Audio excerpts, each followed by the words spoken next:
ہمیں تذکرہ کرنا ہے چوتھے خلیفہ راشد، داماد رسول، زوج بطول اور مولا کائنات، ولیوں کے سردار، حیدر کرار، شیر خدا، اسد اللہ الغالب، سیدنا علی بن ابی طالب کرم اللہ وجہہ الکریم کے متعلق عزیزان گرامی ان کے فضائل و مناقب بے شمار ہیں۔ صحابہ اکرام رضوان اللہ تعالی علیہم اجمعین میں بہت سے صحابہ ایسے ہیں جنہوں نے ان کی فضیلتیں بیان کی۔ ابن عساکر کی روایت یہ ہے کہ رسول کریم صلی اللہ تعالی علیہ وسلم سے صحابہ کی فضیلت میں جو حدیثیں وارد ہوئی ہیں ان میں سب سے زیادہ حضرت علی کرم اللہ وجہہ الکریم کے متعلق نظر آتی ہیں۔ حضرت علی بن ابی طالب یہ اول اسلام،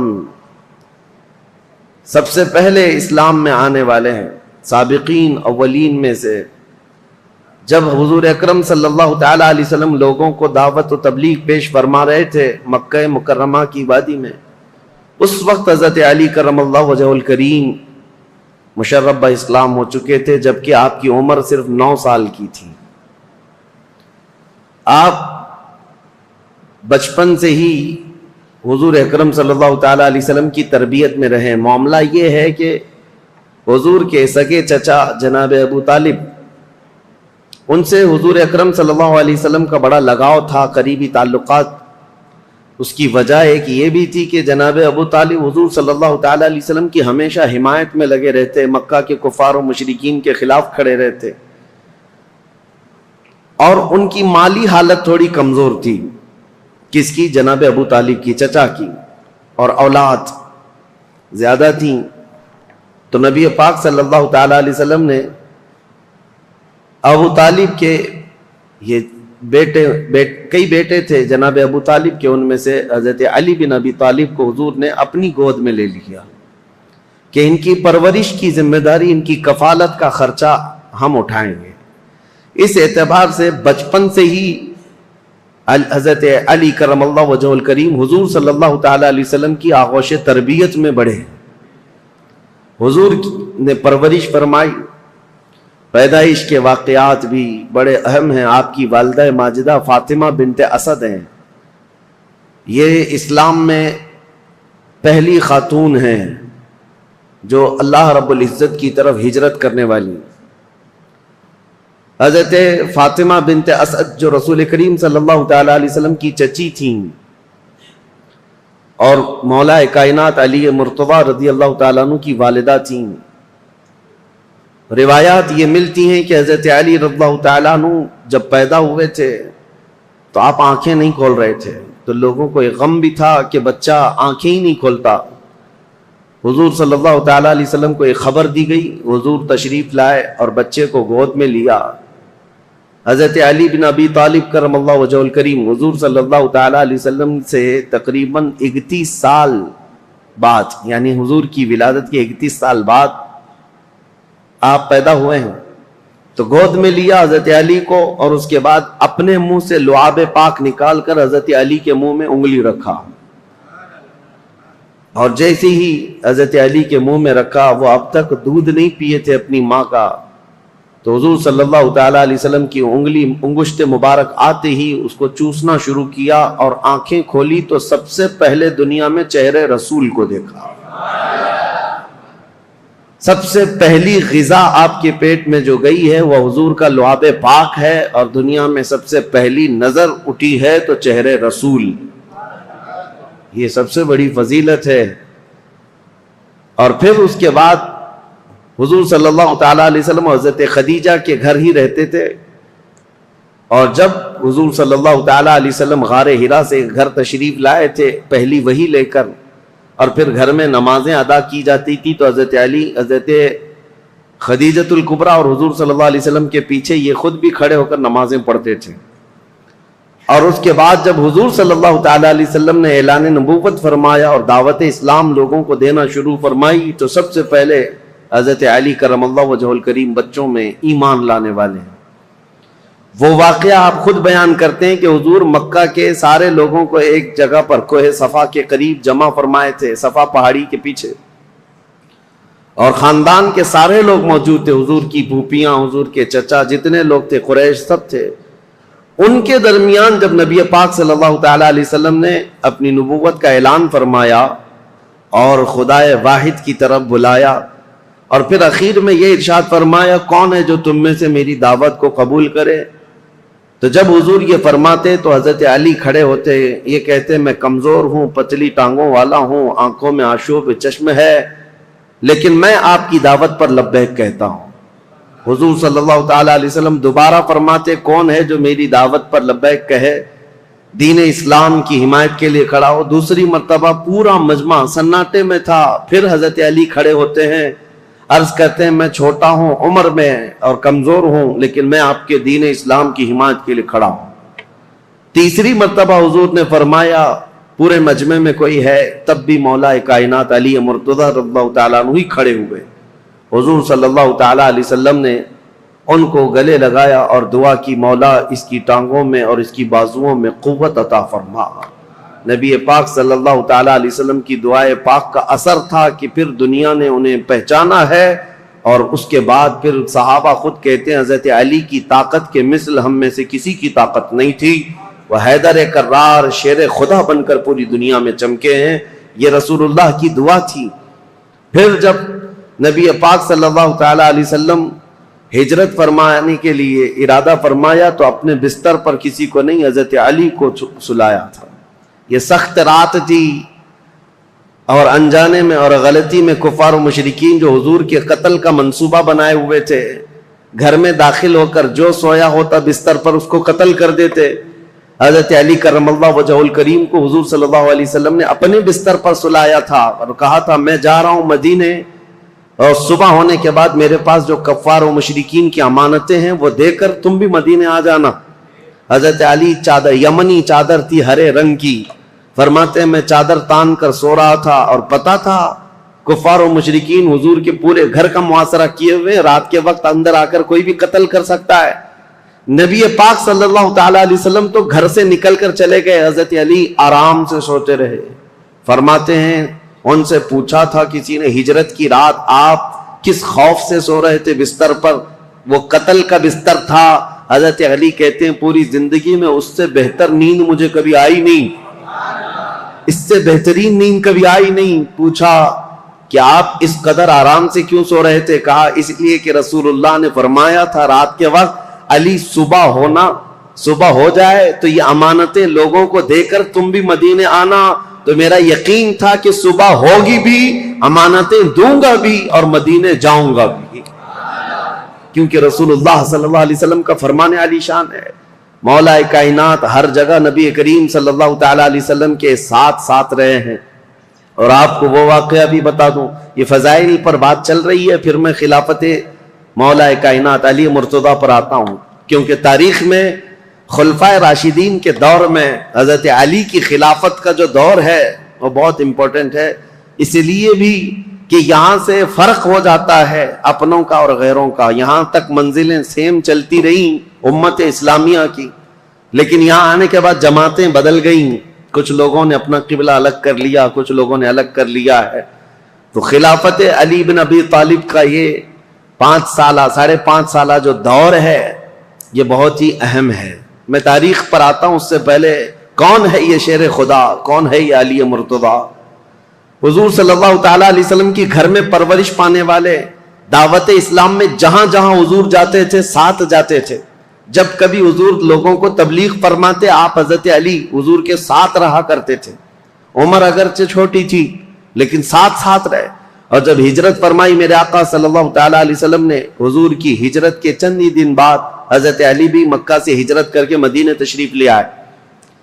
اب ہجرت کے بعد 2 ہجری تھی، یعنی حضور صلی اللہ علیہ وسلم کی ہجرت کے 2 سال بعد مدینہ طیبہ میں نبی کریم صلی اللہ تعالیٰ علیہ وسلم نے اپنی سب سے لاڈلی لخت جگر سیدہ کائنات فاطمۃ الزہرا رضی اللہ تعالیٰ عنہا کا نکاح حضرت علی بن ابی طالب کے ساتھ فرمایا۔ حضرت علی حیادار تھے، شرمیلے تھے۔ آپ کہتے ہیں کہ پیغام نکاح حضور صلی اللہ تعالیٰ علیہ وسلم کے گھر آپ کو بھیجنا تھا، لیکن حیا مانے تھی، حضور صلی اللہ تعالیٰ علیہ وسلم کے گھر میں پرورش پاتے رہے، لیکن آپ اس شرم اور حیا کی وجہ سے کبھی پیغام لے کر جا نہ سکے۔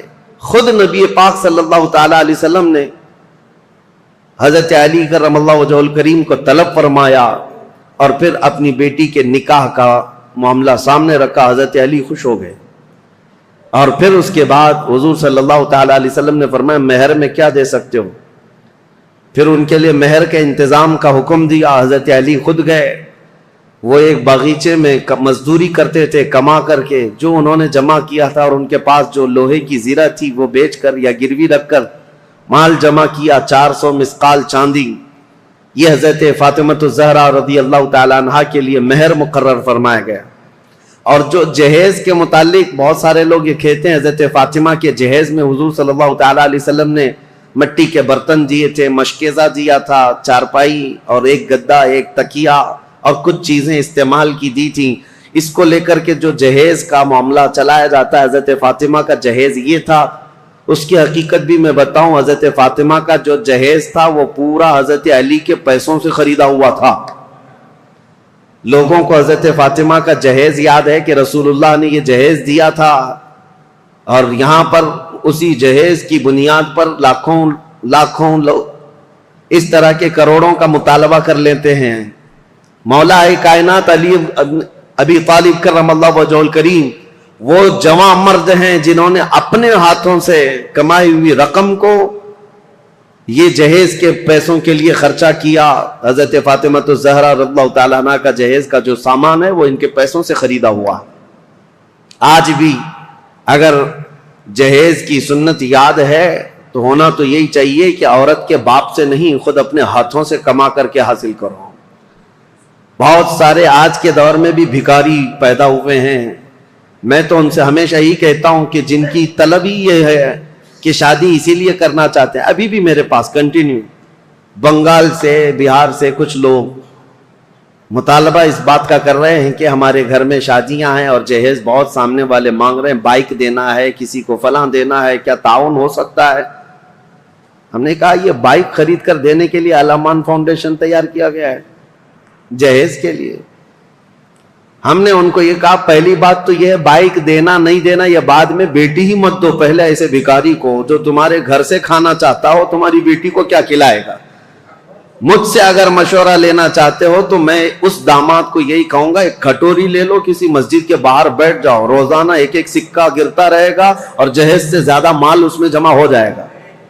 اللہ نے مردوں کو تمہیں طاقت دی ہے، حاکم بنایا ہے کمانے کے لیے، لہذا عورت کے گھر سے لینا یہ ایک طرح کی نحوست ہے، مرد کے لیے ایک نحوست ہے، اور اس کی لت پڑ جاتی ہے اور انسان یہاں نکما ہو جاتا ہے۔ ہم نے بہتوں کو دیکھا ہے سسرال پر پلنے والے، ایسے بہت سارے ہیں۔ ایک مرتبہ عورت کیا گھر سے لے آئی، ہر بار یہ داماد یہی خواہش کرنے لگ جائے گا جا اپنے باپ سے 10,000 مانگ کے لا، 50,000 مانگ کے لیا۔ ان لوگوں کو اس طرح کا نکما پن آتا ہی ہے۔ میرے عزیزو، اس معاملے کو بلکہ اس برے رسم کو بدلنے کی ضرورت ہے۔ کہاں رسول پاک صلی اللہ تعالیٰ علیہ وسلم کی شریعت طیبہ طاہرہ؟ بیچ میں بات آئی ہے تو مختصراً عرض کروں۔ ایک صحابی آئے تھے، غریب تھے، انہوں نے کہا شادی کرنا ہے، کہا کچھ دینا ہوگا تمہیں، میں انصار کی کسی بیٹی سے تمہارا نکاح کر دوں گا، تم مہر میں کیا دو گے؟ جہیز میں نہیں۔ حضور صلی اللہ تعالیٰ علیہ وسلم نے مہر کے لیے پوچھا، مہر تو واجب ہے۔ اس صحابی نے کہا کہ میرے پاس کچھ نہیں۔ حضور نے فرمایا کیا ایک چاندی کی انگوٹھی دے سکتے ہو مہر؟ کہا یا رسول اللہ میں تو اتنا غریب ہوں، لوہے کی انگوٹھی بھی نہیں دے سکتا۔ 2 دن کے بعد حضور نے انہیں طلب فرمایا، کہا کہ کچھ ہے تمہارے پاس؟ پھر مدینے کے انصار صحابہ میں سے ایک کی بیٹی کو طلب کیا، کہا اس کا نکاح فلاں جوان سے کر دو۔ انہوں نے کہا حضور آپ کا حکم جو ہوگا۔ تو اب اس غریب صحابی کا جو مہر ٹھہرا تھا کیا ہے؟ حضور نے فرمایا قرآن کی کوئی سورہ تمہیں یاد ہے؟ اس صحابی نے کہا ہاں مجھے فلاں فلاں سورہ یاد ہے۔ حضور نے فرمایا جا تو اپنی دلہن کو یہ سورتیں یاد کرا، یہی تیرا مہر ہے۔ نکاح کو آسان کرو، زنا کو مشکل بنا دو، یہ ہماری شریعت ہے۔ یہ نہیں ہے کہ زنا آسان کر دو اور نکاح اتنا بھاری کر دو۔ کہ اس کے لوازمات اتنے بڑھ گئے کہ جوان لوگ آج نکاح کرنے میں گھبرانے لگتے ہیں، اتنا مال کیسے جمع کروں. جس کو پوچھو یہی کہتا ہے ابھی اسٹینڈ ہونا ہے، مجھے ایسا لگتا ہے ابھی ہوا پہ چل رہا ہے. سب کو اسٹینڈ ہونا ہے، ابھی تک اسٹینڈ ہوا ہی نہیں. چھوڑو ان برے رسم و رواج کو. اصل بات یہ ہے کہ ہم جس ملک میں رہتے ہیں ہندوانہ رسم و رواج ہمارے درمیان آ گئی ہیں، ورنہ عرب میں آپ ہوتے تو پتہ چلتا کہ لڑکیاں مہر کتنا مانگتی ہیں. بیچارے عرب لوگ 35-40 سال کے ہو جاتے ہیں، ان کو شادی کرنا مشکل ہو گیا. وہاں الٹا معاملہ ہے، وہاں الٹا معاملہ ہے، لڑکیاں مانگتی ہیں بہت، اور کم سے کم 50,000 ریال جو سعودی کے ہوتے ہیں، یعنی 10-11 لاکھ یا 12 لاکھ مہر میں رکھواتی ہیں. یہ وہاں کا مزاج ہے. اور جب ان سے کہا جائے نہیں ہم کو پیسے نہیں دینا پڑتا ہے، لڑکی پیسے دیتی ہے، تو عرب والے کہتے ہیں ہم تو ایسی 4 کرنے کو تیار ہیں فری میں. جاؤ کسی بھی ہندوستانی لڑکی کے باپ سے کہو کہ کچھ بھی جہیز مت دینا، کوئی چیز مت دینا، یوں ہی دے دینا، لڑکی ہم بیاہ کر کے لے آئیں گے. اسی لیے بہت سارے عرب یہاں سے آ کر کے نکاح کر کے لے جاتے ہیں. ابھی ہمارے کئی لوگ ہیں وہ یہ کہنے لگ گئے کہ ہم انڈونیشیا سے شادی کر کے لا رہے ہیں. عرب میں یہ بہت مشکل ہو گیا ہے.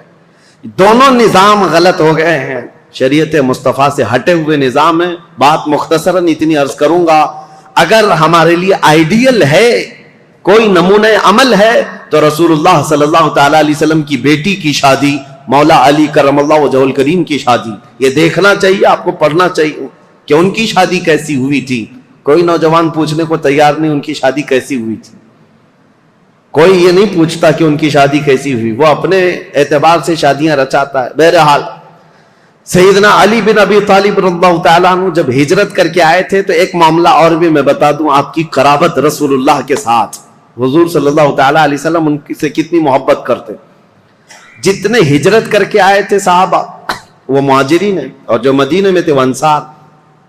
ایک انصاری صحابی کو حضور بلاتے اور ایک مہاجر کو، اور دونوں کا ہاتھ پکڑ کر کہتے آج سے تم بھائی بھائی.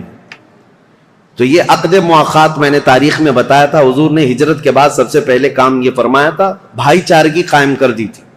تو یہ زبانی نہیں بلکہ وہ صحابہ حقیقت میں پوری زندگی میں ان کو بھائی بنا کر رہتے تھے، حتیٰ کہ اپنی جائیدادوں میں بھی ان کو حصہ دیا ہے حضور نے، جن کو بھائی بنایا. تو یہ عقد مؤاخات چل رہا تھا، ایک انصار ایک مہاجر، ایک انصار ایک مہاجر، سب کی جوڑیاں بن گئی مدینے میں. اور جب یہ عقد مؤاخات ختم ہوا تو حضرت علی اکیلے بچ گئے. ان کے لیے کوئی انصار جوڑی کے لیے بچا ہی نہیں تھا. حضور نے سب کی جوڑیاں بنا دی، فلاں مہاجر کا فلاں انصار بھائی ہے. لیکن حضرت علی غمگین ہو گئے، کہا یا رسول اللہ صلی اللہ تعالیٰ علیہ وسلم میں اخیر میں تنہا رہ گیا، میرے لیے کوئی انصاری صحابی بھائی بننے کو تیار نہیں، یا بھائی نہ بن سکا. نبی پاک صلی اللہ تعالیٰ علیہ وسلم نے حضرت علی سے کہا یا علی انت اخی فی الدنیا والآخرہ، کیا تو اس بات پر راضی نہیں دنیا میں بھی اور آخرت میں تو میرا بھائی ہے. انصار اور مہاجرین آپس میں بھائی ہیں، لیکن رسول اللہ نے حضرت علی کو اپنا بھائی کہا، اخی رسول اللہ. وہ حضور صلی اللہ تعالیٰ علیہ وسلم کے رشتے میں بھی بھائی تھے، اور یہ عقد مؤاخات جو مدینے میں ہوئی اس میں بھی حضور کے بھائی بنے. نبی کریم صلی اللہ تعالیٰ علیہ وسلم کی قرابت ایسی تھی، ایک مرتبہ یمن بھیج رہے تھے حضور ان کو وہاں کا قاضی بنا کر. تو جا رہے تھے تو حضور صلی اللہ علیہ وسلم سے عرض کیا یا رسول اللہ عمر چھوٹی ہے، مقدمات نئے نئے آتے ہیں، فیصلہ کرنا میرے لیے مشکل ہو جائے گا، میں کیسے جاؤں، ایک نئی وادی، نئے لوگ، نیا مزاج، نیا موسم. نبی پاک صلی اللہ تعالیٰ علیہ وسلم نے ان کے سینے پر ہاتھ مارا اور کہا مجھے تم پر پورا یقین ہے، جو بھی کرو گے تم اللہ اس کے رسول کی رضا کے مطابق کرو گے. اور اس کے بعد مولا کائنات علی بن ابی طالب کرم اللہ وجہہ الکریم فیصلوں میں اس قدر ماہر ہو گئے کہ پورے مدینے کے صحابہ کہتے ہیں ہم سے چھوٹی بھی چیز کوئی ہوتی تو ہم یہی کہتے کہ حضرت علی کے پاس لے چلو. حتیٰ کہ جب حضرت عمر فاروق کا دور آیا، حضرت عمر فاروق جب کبھی کوئی مقدمہ آتا تو مجلس میں پہلے پوچھتے علی ہے کہ نہیں ہے، مقدمہ بعد میں سنتے، پہلے پوچھتے علی ہے یا نہیں. حضرت علی اگر نہیں ہوتے مجلس میں، حضرت عمر کہتے علی کو آنے دو، اس کے بعد مقدمہ سنا جائے گا. اور وہ خود کہتے ہیں میں اس مجلس سے پناہ مانگتا ہوں جس میں علی بن ابی طالب نہ ہو. یہ حضرت عمر فاروق رضی اللہ تعالیٰ عنہ فیصلہ لینے میں حضرت علی کرم اللہ وجہ الکریم کی یہ مہارت تھی، یہ رسول اللہ کے صرف دست مبارکہ کی بات تھی۔ حضور نے ان کے سینے پر مار کر کہا تھا کہ تم اللہ اس کے رسول کی رضا کے مطابق فیصلے کرو گے۔ پھر ایک مرتبہ حضور صلی اللہ تعالیٰ علیہ وسلم جنگ تبوک میں جا رہے تھے، تو اس وقت حضرت علی اس جنگ میں شریک نہیں، آپ کو مدینے کا حاکم بنایا گیا تھا، کیونکہ جب بھی جنگ میں جاتے تھے تو مدینے میں کسی کو امیر بنا کر جاتے تھے، کیونکہ مدینہ طیبہ میں جو بچے، بوڑھے اور خواتین جو جہاد میں شریک نہیں ہیں، ان کی نگرانی کے لیے بھی کوئی ہونا تھا۔ تو اس بار حضرت علی کی باری آئی، حضرت علی کو بنایا گیا کہ تم حضور صلی اللہ تعالیٰ علیہ وسلم کی غیر موجودگی میں مدینے کے والی ہو، مدینے کے حاکم ہو۔ آپ کے آنکھوں میں آنسو آ گئے۔ یہ وہ علی بن ابی طالب ہیں جو بدر میں شریک ہیں، احد میں شریک ہیں، خندق میں شریک ہیں، ہر جنگ میں شرکت کی ہے، اور یہ جنگ تبوک میں جانے سے آپ کو روکا گیا تو آئے، کہا یا رسول اللہ صلی اللہ تعالیٰ علیہ وسلم، کیا مجھے بچوں اور عورتوں پر حاکم بنا کر آپ جا رہے ہیں؟ میں بچوں اور عورتوں کی دیکھ بھال کے لیے رہ جاؤں؟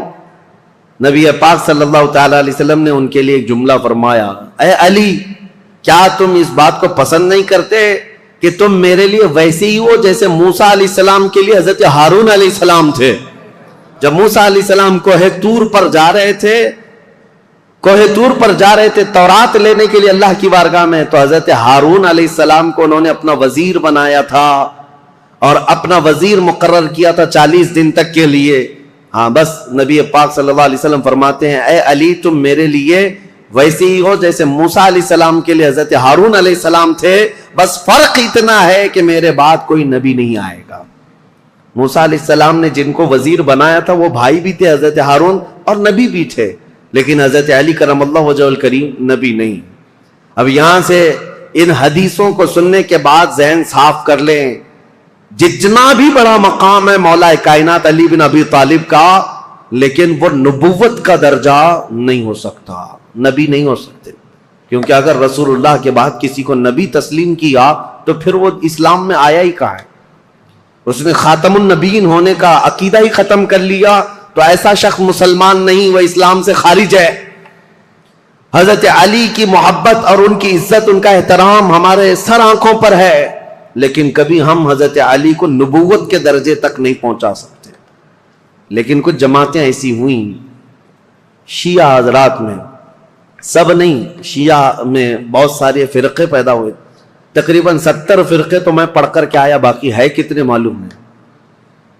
اس وقت سے حضرت عثمان غنی کی شہادت کے بعد سے جو شیعہ حضرات کی جماعتیں شروع ہوئیں، اہل تشیع بھی ان کو کہتے ہیں اور رافضی بھی ہیں، یہ ہر زمانے میں رہے، اور ان میں فرقے بہت سارے ہوئے، کیسانیہ، غلات، اسماعیلیہ، دروزیہ، بزاریہ، نظاریہ، امامیہ، بہت سارے فرقے اس میں پیدا ہوئے، سب کے الگ الگ تھوڑے تھوڑے سے عقیدوں میں یا مسائل میں فرق ہے، لیکن ہے ایک ہی مینیو، کسی میں لال مرچی زیادہ، کسی میں ہلدی زیادہ، بس مینیو ایک ہی ہے، مین چیز جا کر کے وہیں پر ختم ہوتی ہے۔ حضرت علی کرم اللہ وجہ الکریم، مولا علی کرم اللہ وجہ الکریم کے متعلق جو عقائد گڑھے گئے، اس میں سے ایک فرقہ ایسا ہے جو حضرت علی کو خدا کے درجے تک پہنچاتا ہے، اور ان کا عقیدہ یہ بھی ہے کہ اللہ تعالی حضرت علی کی شکل میں دنیا میں آیا، نعوذ باللہ من ذالک، رب الارباب کہا، خالق کہا۔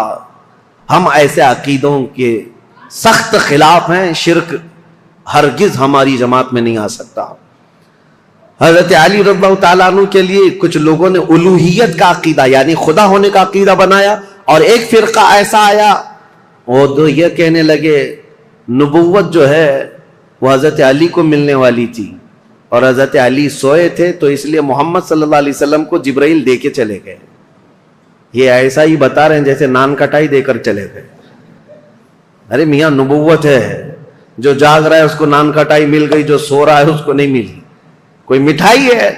نبوت اللہ تعالیٰ نے عالم ارواح میں ہی چن لیا ہے کہ کون نبی ہونے والا ہے۔ یہ سویا جاگتا ہوا معاملہ نہیں ہے، ابھی دنیا میں کوئی پیدا بھی نہیں ہوا تھا، صرف روحیں تھی، اسی وقت روحوں میں اللہ نے منتخب کر لیا ہے کہ کون نبی ہوگا۔ ایک بات یاد رکھیں، یہ عقیدہ مسلم عقیدہ اسلام کا کہ کوئی بھی شخص اپنی محنت، اپنی عبادت، اپنی ریاضت سے نبی ہرگز نہیں ہو سکتا. نبی صرف اللہ کے انتخاب سے ہوتا ہے. ہاں ولی بن سکتے ہو، آپ کثرت سے عبادت کر رہے ہو، اللہ کے ولی بن گئے، پرہیزگار بن گئے. ولی تو کوئی بنتا ہے کبھی عبادات سے، محنت سے، کثرت سے، اور کبھی عطا سے، لیکن نبی محنت سے، عبادت سے نہیں ہوتا. تم 1,00,000 سال بھی سجدے میں سر جھکا کر بیٹھے رہو، نبی نہیں بنو گے. نبی تو اللہ تعالیٰ کے انتخاب سے، اور اب تو کسی کے نبی ہونے کا امکان ہی نہیں. حضور صلی اللہ تعالیٰ علیہ وسلم کے آنے کے بعد کوئی نبی نہیں آئے گا. یہ عقیدہ ضروری ہے، کیونکہ حضرت علی رضی اللہ تعالیٰ عنہ کے متعلق بہت ساری چیزیں گڑی گئی ہیں. بیچ کا راستہ یہی ہے جو حق ہے، اہل سنت و جماعت کا راستہ، کہ ہم مولا کائنات علی ابن ابی طالب کرم اللہ وجہہ الکریم کو اسی عظمت کے ساتھ مانتے ہیں جیسے رسول اللہ کے صحابہ مانتے تھے، اور حضور نے جیسے ان کے متعلق فضیلت بیان فرمائی، وہی اسی حیثیت سے ہم مولا کائنات علی ابن ابی طالب رضی اللہ تعالیٰ عنہ کو سر آنکھ پر رکھتے ہیں. ہم ان وہابیوں کی طرح بھی نہیں جو حضرت علی رضی اللہ تعالیٰ عنہ کی شان کو گھٹاتے ہیں. نعوذ باللہ. ہم برسر اعلان یہ کہتے ہیں کہ رسول اللہ صلی اللہ تعالیٰ علیہ وسلم نے غدیر خم پر یہ خطبہ ارشاد فرمایا تھا، من کنت مولا فہذا علی مولا. یہ حدیث اتنی تواتر کے ساتھ ہے کہ اتنے صحابہ اور اتنے لوگوں نے اس حدیث کو بیان کیا ہے کہ ان کا جھوٹ پر جمع ہونا محال ہے. اس لیے یہ حدیث بڑے اعلیٰ درجے کی ہے. میرے آقا صلی اللہ علیہ وسلم نے فرمایا تھا، میں جس کا مولا ہوں علی بھی اس کے مولا ہے، علی بھی اس کے مولا ہیں. اب اس حدیث کو لے کر کے بھی بہت سارے لوگ ہنگامہ مچاتے ہیں کہ رسول اللہ صلی اللہ تعالیٰ علیہ وسلم تمام نبیوں کے مولا ہیں، تو حضرت علی نبیوں کے بھی مولا ہیں. وہ نبیوں کے اوپر بھی لے کر چلے گئے، کیونکہ یہ حدیث ہے. حضور نے فرمایا مولا کے عربی میں کئی معنی ہیں. مولا عربی میں جو ہے آقا کو بھی کہتے ہیں، غلام کو بھی کہتے ہیں، مددگار کو بھی کہتے ہیں، دوست کو بھی کہتے ہیں. عربی کی شدھ بدھ رکھنے والا وہ سمجھے گا کہ کہاں کیا معنی لینا ہے. اسی طرح سے اگر عربی کی ترجمے کرنے لگ جائیں تو پھر اوٹ پٹانگ حرکتیں شروع ہو جائیں گی، جیسے گوگل ٹرانسلیٹ کر کے دے دیتا ہے. وہ کچھ بھی جیسا ہو اسی طرح سے اٹھا کر دے دے گا. ایک لفظ عربی میں آتا ہے اور اس کے 70 معنی ہیں، کسی کے 50 معنی، کسی کے 500 معنی. عربی کی ڈکشنری اگر آپ سمجھنا چاہیں تو بہت وسیع ہے، سمندر ہے یہ عربی لغت. یہاں تک کہ ایک ایک لفظ پر لوگوں نے کتاب لکھ ڈالی ہے عربی کے ایک ایک لفظ پر. تو مولا کا مطلب کئی معنی ہیں. تو جہاں پوری کائنات مراد ہوگی، حضور نے فرمایا میں جس کا مولا ہوں، یقیناً میرے نبی آقا ہیں. جس کے حضور آقا ہیں، حضرت علی بھی اس کے آقا ہیں. لیکن نبیوں کے متعلق یہ معنی نہیں لیا جائے گا.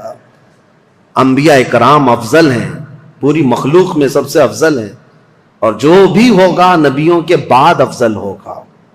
بہرحال میں یہ ٹاپک کو صرف آپ کے سامنے اس لیے رکھ رہا ہوں کہ سوشل میڈیا کے اس بھیانک دور میں انہی حدیثوں کا سہارا لے کر بھولے بھالے نوجوانوں کے دماغ میں یہ باتیں ڈالی جاتی ہیں. یہ چیزیں بھی لائی گئی ہیں حضرت علی نبیوں سے افضل ہیں. نہیں، اللہ کے انبیاء جتنے نبی ہیں وہ کائنات میں روئے زمین میں سب سے افضل انسان ہیں، اور ان کے بعد دوسرے صحابہ میں افضلیت ہے. سیدنا علی بن ابی طالب کرم اللہ وجہہ الکریم کے کمالات. اب میں آپ کو کیا بتاؤں کہ قرآن پاک کی جو آیت میں نے پڑھی ہے، محمد الرسول اللہ والذین معه اشداء علی الکفار رحماء بینہم تراہم رکعا سجدا، ان میں یہ چاروں خلفائے راشدین کا ذکر آ گیا ہے. یعنی مفسرین یہ فرماتے ہیں اس آیت میں حضرت علی رضی اللہ تعالیٰ عنہ کا ذکر بھی ہے. اور ابن عساکر نے تو یہ روایت کیا ہے کہ قرآن کی تقریباً 300 آیتیں ایسی ہیں جس میں حضرت علی رضی اللہ تعالیٰ عنہ کی فضیلت ثابت ہوتی ہے. اتنی بڑی بات ہے یہ. مولا علی کرم اللہ وجہ الکریم کے فضائل و مناقب بے شمار ہیں. اب ان کا دور کیسے آیا، ان کی فضیلتیں آپ سنتے رہتے ہیں، اور سچ فرمایا شاعر نے ان کی فضیلت میں ایک جملہ کافی ہے، شاہ مرداں شیر یزداں قوت پروردگار، لا فتح الا علی لا سیف الا ذوالفقار. فارسی کا یہ لفظ ہے، فارسی کا یہ شعر ہے جس میں شاعر یہ کہتا ہے شاہ مرداں، یعنی انسانوں کا کوئی بادشاہ ہے تو مولا کائنات علی بن ابی طالب ہے، شیر یزداں اللہ کا کوئی شیر ہے تو علی بن ابی طالب ہے۔ قوت پروردگار دنیا میں اگر کسی کے پاس رب تبارک و تعالیٰ کی عطا کی ہوئی طاقت ہے، مظہر ہے کوئی، تو علی بن ابی طالب کو دیکھا جائے۔ لا فتح الا علی، شاعر یہ کہتا ہے حقیقت میں جوان کہلانے کے لائق کوئی ہے تو ابو طالب کا بیٹا علی ہے، اور پھر اگر تلوار کسی کی ذکر کرنے کے لائق ہے تو وہ ذوالفقار حیدری علی کی تلوار ہے۔ یہ ان کی تعریف میں کل ملا کر کے یہ جو جملے ہیں سب اس میں جمع ہو گئے۔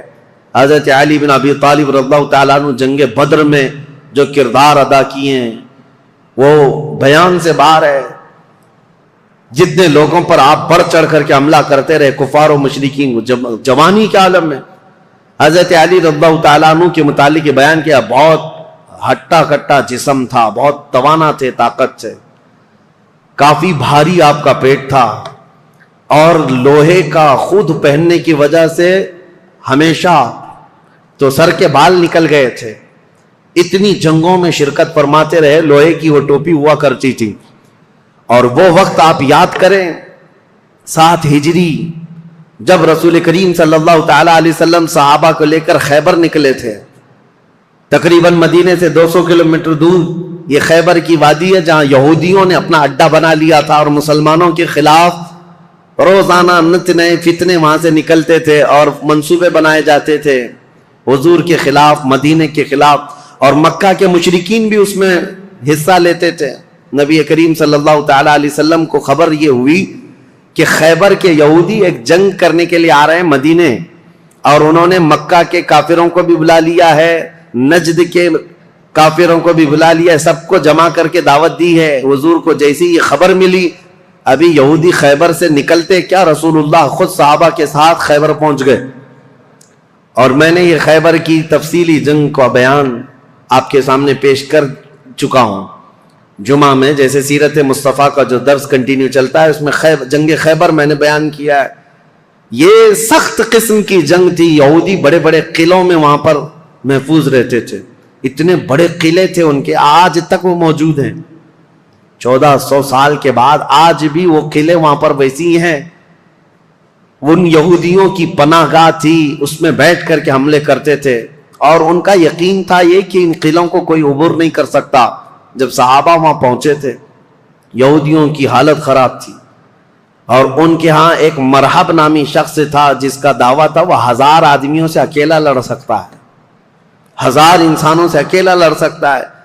خیبر میں چھوٹی چھوٹی جنگیں ہوئی، وہاں کے جتنے قلعے تھے وہ صحابہ جب فتح کرنے لگ گئے تو آخری جو ان کا قلعہ تھا مرحب، جس کے انتظام پر لگا رہتا تھا، یہودیوں نے اس کو اتارا تھا مرحب کو، کہ اب آخر میں اب تمہاری باری ہے، اگر تم نہیں بچا پائے ان مسلمانوں سے تو ہمیں کوئی نہیں بچا پائے گا۔ مرحب مسلمانوں سے جنگ کرنے کو اپنی توہین سمجھتا تھا کہ یہ چھوٹے بادیہ نشین لوگ ہیں، کھجور کھا کر زندگی گزارتے ہیں، پیوند لگے کپڑے پہنتے ہیں، ان کے پیروں میں چپل تک نہیں ہوتی، یہ ہم سے جنگ کرنے آئے ہیں، بڑے تحقیر سے حقارت سے دیکھا کرتا۔ لیکن اب حالات ایسے تھے کہ یہ پورے مسلمان گردنوں پر سوار ہو کر کھڑے تھے، اب تو ڈیفنس کرنا ہی تھا۔ مرحب جب اپنے قلعے سے باہر آیا تو یہ سخت قسم کی جنگ تاریخ اسلام میں لکھی گئی ہے، کیونکہ خیبر فتح ہونے کے بعد ہی سارے فتوحات کا دروازہ کھل گیا ہے اسلام کے لیے۔ ساری فتحیں جتنی ہوئی یہ خیبر کے بعد، فتوحات کا دروازہ کھل گیا تھا جو رکنے کا نام نہیں لیتا۔ تو جیسے ہی مرحب سامنے آیا تو اس نے پکار کر کے یہ کہا شعر پڑھتے ہوئے کہ تمہیں پتا ہے کہ خیبر پورا مجھے پہچانتا ہے، یہاں کے در و دیوار سے پوچھو کہ مرحب کس کا نام ہے۔ مرحب کی آواز سے اور اس کے چلنے پھرنے سے یہاں کے پتھر بھی کانپتے ہیں۔ وہ رجزی اشعار پڑھ رہا تھا۔ تو حضرت علی کرم اللہ وجہہ الکریم اس جنگ میں کیسے شریک ہوئے تھے؟ یہ 3 دن تک کنٹینیو چل رہی تھی، صحابہ کو فتح نہیں مل رہی تھی، کچھ صحابہ شہید بھی ہو گئے تھے، اور رات کے وقت رسول کریم صلی اللہ تعالیٰ علیہ وسلم بیٹھے اور کہا کل کی صبح ہونے دو، میرے ہاتھ میں جو پرچم ہے میں ایسے کو دوں گا جس کو اللہ اس کے رسول بے حد چاہتے ہیں، اور اللہ تعالیٰ نے اس کے ہاتھ میں یہ فتح رکھی ہے۔ صحابہ کہتے ہیں پوری رات ہم نہیں سوئے۔ حضور نے جو یہ بشارت دی تھی اس میں بشارتیں کیا کیا تھی؟ ایک تو یہ تھی کہ قلعہ اس کے ہاتھ فتح ہوگا، دوسرا یہ کہ اللہ اس کو اور اس کے رسول بے حد اسے چاہتے ہیں۔ حضرت عمر کہتے ہیں ہمیں غالب گمان یہی رہتا تھا کہ شاید جھنڈا ہمارے ہاتھ میں آئے گا۔ صبح اسی طرح رات کروٹ لے کر صحابہ نے گزاری تھی کہ ہمارا نام آ جائے گا۔ جیسی صبح ہوئی نبی کریم صلی اللہ تعالیٰ علیہ وسلم نے صحابہ کی جماعت کو جمع کیا، سب گردنیں اٹھا کر حضور کو دیکھ رہے تھے کہ یہ جھنڈا کس کے ہاتھ میں ہوگا۔ پھر رسول کریم صلی اللہ تعالیٰ علیہ وسلم نے پکار کر کہا علی بن ابی طالب کہاں ہے؟ اس جماعت میں وہ تھے ہی نہیں وہ صحابہ، کیونکہ اس وقت وہ بیمار تھے، بخار بھی سخت تھا۔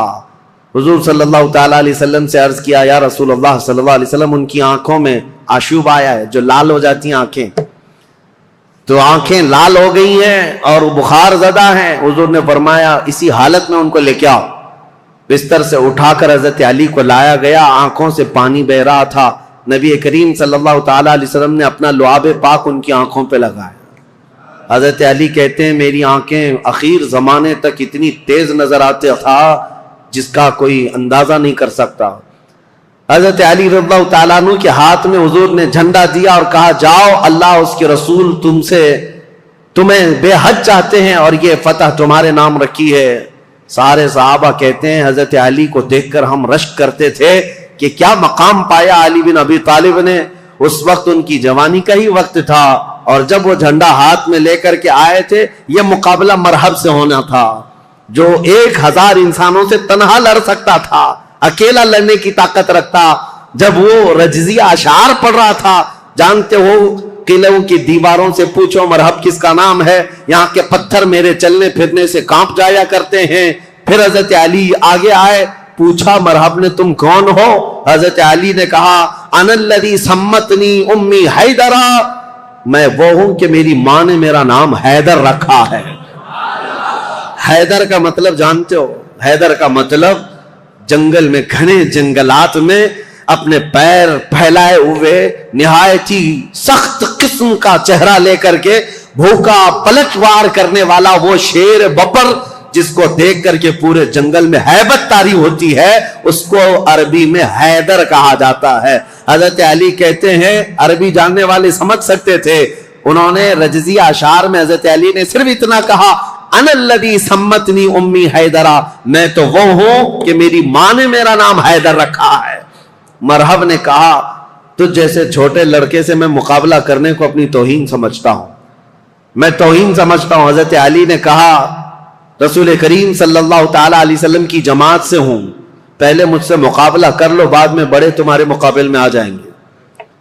جب مرحب اترا حضرت علی کرم اللہ وجہ الکریم کے مقابلے میں، تاریخ آج بھی گواہ ہے، اس کے لوہے کی ٹوپی، اس کا لوہے کا لباس اتنا مہنگا ہوا کرتا تھا، اور وہ تلوار لہراتے ہوئے آیا اور پہلی تلوار اتنی تیز مارا تھا کہ حضرت علی رضی اللہ تعالیٰ عنہ پر وار جو ہوا، حضرت علی رضی اللہ تعالیٰ عنہ نے اس کے وار کی چمک کو دیکھا، اور جنگ کے میدان میں جو تلوار کی چمک تھی لوگ دیکھ کر کے حیران تھے، اتنی تیز وہ تلوار چلاتا تھا۔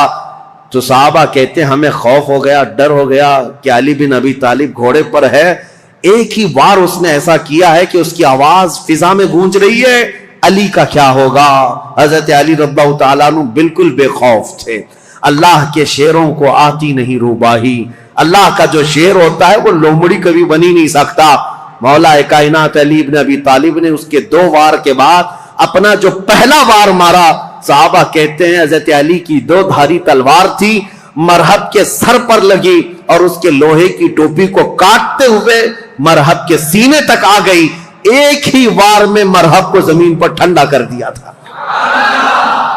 فاتح خیبر حضرت علی رضی اللہ تعالیٰ عنہ ایک ہی وار میں مرحب کو ٹھنڈا کیا، اور اس کے بعد اسی کے اشعار حضرت علی نے پڑھ کر لوگوں کو سنایا، اے لوگوں سنو، یہ جو ٹھنڈا ہوا ہے جسم، یہ وہی ہے جس کی چلنے پھرنے کی آواز پتھر سنا کرتے تھے، دیوار سنا کرتے تھے۔ اب اس خیبر کے قلعے کے در و دیوار بھی جانیں گے کہ جس سے وہ ہیبت کھاتے تھے اس کو زمین پر کس نے مار گرایا. پھر حضرت علی نے کہا اے یہودیوں، آج کے بعد سے خیبر کے ہر قلعے سے آواز آئے گی کہ کوئی آیا تھا جس کا نام اس کی ماں نے حیدر رکھا تھا. عزیزان گرامی، یہ تاریخ کی سچائیاں اس لیے میں عرض کر رہا ہوں. مولا علی بن ابی طالب کرم اللہ وجہہ الکریم، اس جنگ میں صحابہ کی روایت ہے، ابن عساکر کی روایت یہ ہے کہ حضرت علی بڑھتے گئے اس قلعے کے پھاٹک کو توڑ دیا تھا جو دروازہ ہوا کرتا تھا. صحابہ کہتے ہیں حضرت علی نے ایسے اس کو اکھاڑ دیا تھا اور وہ دروازہ ایک ہاتھ میں لے کر اس کو ڈھال بنا کر لڑتے رہے. جب کبھی سامنے سے کوئی تیر آتا یا تلوار آتی تو یہ دروازے کو ڈھال بنا کر کے لڑتے تھے. تم اپنے گھر کا دروازہ اٹھا کر کے دیکھو، خیبر کا دروازہ الگ ہے، اپنے گھر کا دروازہ بھی نہیں اٹھا پاؤ گے. آج کے نوجوانوں کی بات کر رہا ہوں. وہ خیبر کا دروازہ ایسا تھا کہ اس کے بعد حضرت علی نے اس کو اپنی پیٹھ پر رکھا دروازے پر. کئی صحابہ تو اس کے اوپر سے چڑھ کر کے قلعے کے اندر گئے اور صحابہ کہتے ہیں اس کے بعد اس دروازے کو 16 گز آگے انہوں نے ایک ہی ہاتھ سے پھینکا تھا. رسول کریم صلی اللہ تعالی علیہ وسلم کا فرمان ہوا اس دروازے کو راستے سے ہٹایا جائے. صحابہ کہتے ہیں ہم 40 لوگ مل کر نہیں اٹھا پا رہے تھے اور علی بن ابی طالب تنہا ایک ہاتھ سے اٹھا کر اس کو پھینک چکے تھے. لا فتح الا علی لا سیف الا ذوالفقار. یہ شجاعت، یہ جمع مردی اللہ کے شیر کو اللہ نے عطا کی ہے. قوت پروردگار. میرے عزیزوں، ان کے فضائل، ان کے مناقب، ان کے کمالات بیان سے باہر ہیں. لیکن اب خلافت کا دور شروع ہے، اسی لیے کہ ہم تاریخ بیان کر رہے ہیں. فضیلتیں ہر سال آپ سنتے رہتے ہیں اور اس سال ظاہر سی بات ہے میں جو ٹاپک لے کر کے چل رہا ہوں وہ تاریخ اسلام ہے. ہر بچے کو، ہر جوان کو تاریخ یاد رکھنا بہت ضروری ہے. اور اگر اپنی تاریخ سے تم بے بہرا ہو تو دنیا جو پٹی پڑھائے گی وہ صحیح سمجھنے لگ جاؤ کہ آج حالات یہی ہیں. تم خالی کورے کاغذ لے کر کے بیٹھے ہو، سوشل میڈیا میں کوئی آیا نئی بات بولا، کہا ہاں یہ تو بالکل نہیں لگ رہی ہے، نہیں کچھ نہیں، 1400 سال پرانی ہے. تم کورے تھے، تم نے پڑھائی کہاں تھا. اس لیے تاریخ کی سچائیاں اگر تمہیں یاد نہ ہو تو اگلا دور جو آنے والا ہے اور بھی بہت ڈینجر ہے، بہت سخت ہے. آپ کو پتا ہے یہ ظالمانہ حکومتیں جو ہمارے سر پر آج منڈلا رہی ہیں، یہ دجالی نظام جو پیدا ہو چکا ہے، یہاں سب چیزوں پر اٹیک ہے. آپ یہ مت سمجھنا کہ یہ صرف ہماری مسجدیں گرا رہے ہیں یا ہماری خانقاہوں کو پامال کر رہے ہیں، بلکہ ماسٹر پلاننگ کے ساتھ تمہاری نسلوں کی تباہی کا انتظام ہو چکا ہے. ماسٹر پلاننگ کے اعتبار سے ایسے کہ یہاں پر باضابطہ ایجوکیشن منسٹر اسی کو بنایا جاتا ہے جو سخت قسم کا تعصب پسند ہو. تمہاری تاریخ کو توڑ مروڑ کر کے تمہارے اسکول کے سیلیبس میں ایسی چیزیں ڈال دیں کہ بچہ کچے دماغ میں پڑھتے پڑھتے یہی سمجھ جائے. آج حالات ایسی ہی ہیں. 10-20 سال پہلے جا کر کے آپ اسکول کے نصاب سیلیبس کی کتابیں اٹھا کر کے پڑھیں، اس میں حضور صلی اللہ علیہ وسلم کے نام پر چیپٹر ہوا کرتا، صحابہ اکرام کے حضرت عمر فاروق کے نام پر چیپٹر ہوا کرتا تھا. کوئی نہ کوئی ٹیکسٹ بک میں آپ کو مل جائے گا. آج تو ہے ہی نہیں. تاریخ اسلام کی یہ سچائیاں، نہ اورنگزیب آئیں گے، نہ شہاب الدین غوری آئیں گے، تاریخ کو مٹا کر کے پتہ نہیں کون کون سے پہاڑی چوہوں کو لا کر رکھا ہے، سب طرح سے بدل کر کے. اس طرح کہ تعصب کی اینک ایسی پہن رکھی ہے انہوں نے کہ تمہارے بچوں میں یہ زہر پھیلتا جائے اور بچے تمہاری تاریخ سے بے بہرا ہو جائیں. آج اے نوجوانوں، اگر دنیا تمہاری تاریخ مٹانے کی کوشش کر رہی ہے تو اس وقت تمہاری ذمہ داری ہے. میں رشیا کی ایک چھوٹی سی کنٹری جہاں قرآن پر پابندی لگا کر تقریباً 70 سال گزر چکے تھے، 60 یا 70 سال سوویت یونین کی لڑائیوں میں. اس سے پہلے جو وہاں کے حالات تھے، مارکسزم، لینن کا جو انقلاب آیا تھا، ریولوشن، کچھ ممالک ایسے سخت اسٹرگل کر چکے ہیں. مسلمانوں کی اذانیں بھی بنتی، قرآن پر پابندی ایسی لگی تھی. ایک ہمارے اس تاریخ کو بیان کرنے والے ایک عالم دین ہے، انہوں نے کہا کہ اس ملک میں جانا ہوا تھا، مسجد نام کی کوئی چیز ہی نہیں تھی. ایک جگہ گئے بازار میں تو لوگوں سے معلوم کیا کہ آج جمعہ ہے، کہیں نماز ہے، تو دکان میں بیٹھا ہوا آدمی ہاتھ پکڑ کر لے گیا، ایک دروازہ کھولا، اس دروازے کے اندر دروازہ، اس کے بعد جانے کے بعد ایک کمرہ ہے، وہاں پر کچھ لوگ نماز پڑھ رہے ہیں. کہا یہاں سخت پابندی ہے، کھلے عام نماز نہیں پڑھ سکتے. نماز پڑھنے کے بعد علاقے کے لوگوں سے، اس عالم دین ہندوستانی تھے، مل کر کے انہوں نے کہا مسلمانوں پر اتنی سخت پابندیاں ہیں لیکن ہیں مسلمان اب تک، نماز تو پڑھ رہے ہیں تم لوگ چھپ کر ہی صحیح۔ انہوں نے کہا نماز ہی نہیں، ایک بچے کو انہوں نے سامنے کیا، ایک بچہ تھا تقریباً وہ 12 یا 13 سال کا، کہا یہ قرآن پڑھ سکتا ہے؟ تو وہ ہنسنے لگے، کہا قرآن پڑھ نہیں سکتا بلکہ یہ پورا حافظ قرآن ہے۔ یہ عالم دین کہتے ہیں میں اس کو جگہ جگہ سے قرآن پوچھتا رہا اور وہ قرآن زبانی سناتا رہا۔ ایسی جگہ پر جہاں اذان پر پابندی ہو، جہاں قرآن رکھ نہیں سکتے، ایک بچہ حافظ قرآن ہے۔ انہوں نے پوچھا کہ بیٹا یہ حفظ قرآن ایک باضابطہ مدرسہ لگتا ہے ہمارے ہاں، باضابطہ انوائرمنٹ چاہیے، پھر جا کر کوئی حافظ قرآن بنتا ہے، تم ایسی جگہ پر کیسے بنے؟ وہ کہتا ہے بس میں اپنی دادی سے سن سن کر حافظ قرآن بناؤں، میری دادی حافظ قرآن ہے۔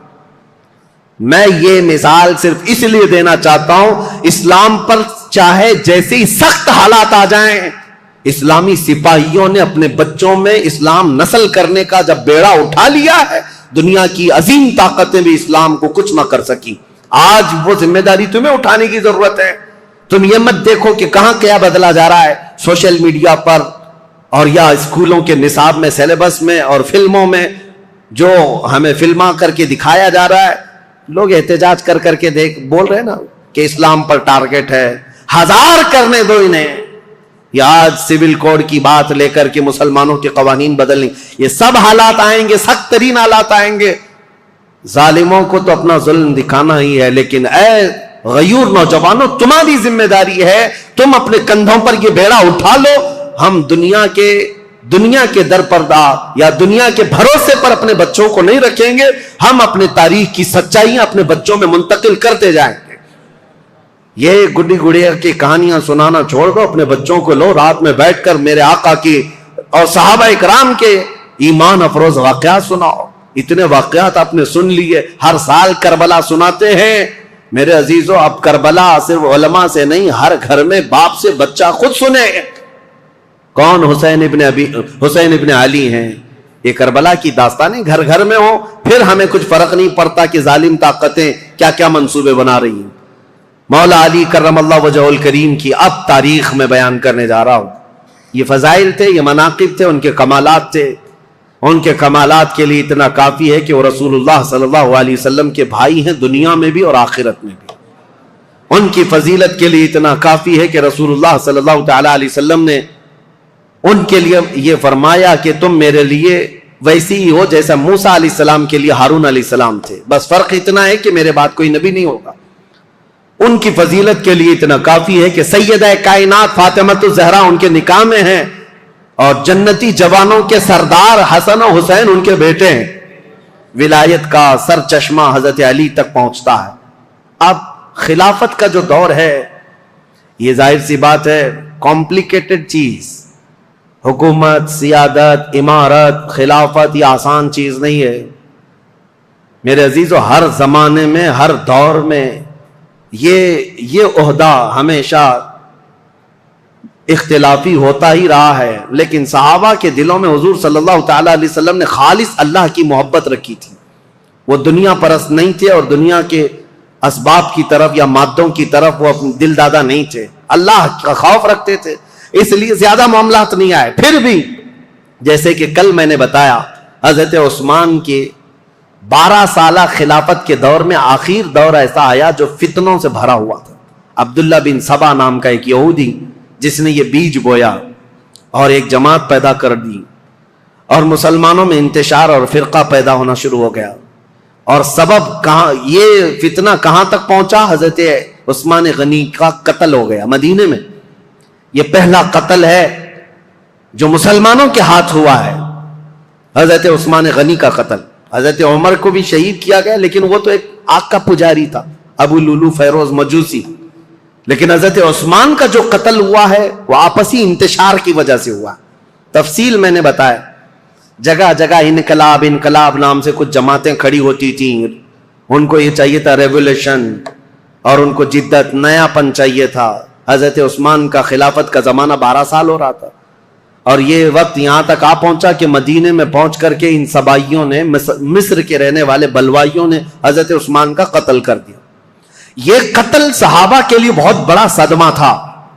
جتنے بڑے صحابہ تھے اس قتل کے خلاف تھے. خود حضرت علی کرم اللہ وجہہ الکریم اس کی سخت مذمت کرتے رہے اور کہتے رہے کہ رسول اللہ صلی اللہ علیہ وسلم کے حرم مدینہ کو جس نے حلال کر دیا خون سے حضرت عثمان کے، وہ دنیا کا بدترین شخص ہے.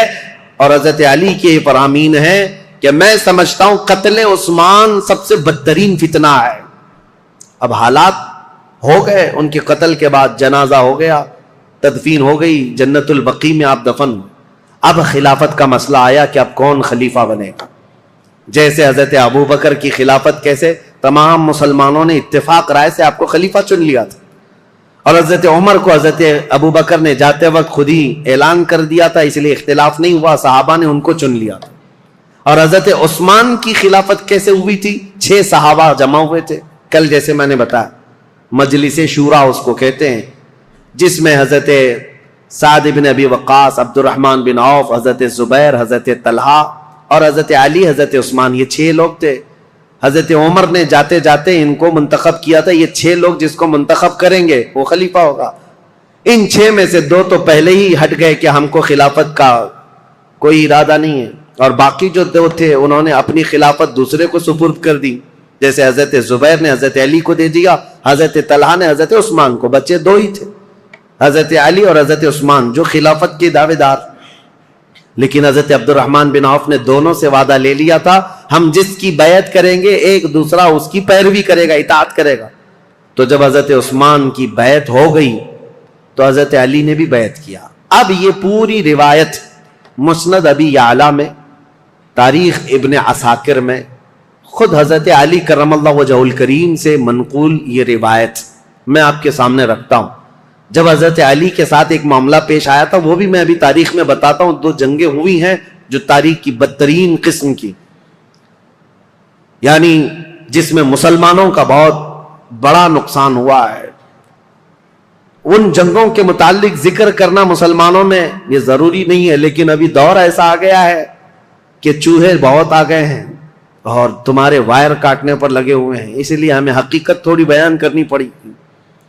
جنگ جمل، جنگ صفین کے متعلق ایک خلفشار مچا کر رکھا ہے کچھ لوگوں نے، اس لیے حقیقت کیا ہے وہ بتاؤں گا. اس وقت جب بصرہ میں گئے تھے حضرت علی، ایک مشہور تابعی ہیں اور ایک صحابی ہیں حضرت احنف بن قیس، انہوں نے پوچھا تھا حضرت علی سے، اے علی آج آپ اپنے گھوڑے پر سوار ہو کر بصرہ تک آ گئے ہیں، آپ یہ بتائیں رسول پاک صلی اللہ تعالی علیہ وسلم نے کیا آپ کو اس کا حکم دیا تھا، یا آپ یہاں تک کس لیے آئے؟ تب حضرت علی نے تفصیلاً ایک حدیث پر جو حضرت علی سے مروی ہے بیان کیا. کہا لوگوں سنو، میری قرابت رسول اللہ سے کیا ہے وہ بتانے کی چندہ ضرورت نہیں، میری رشتہ داری کیا ہے.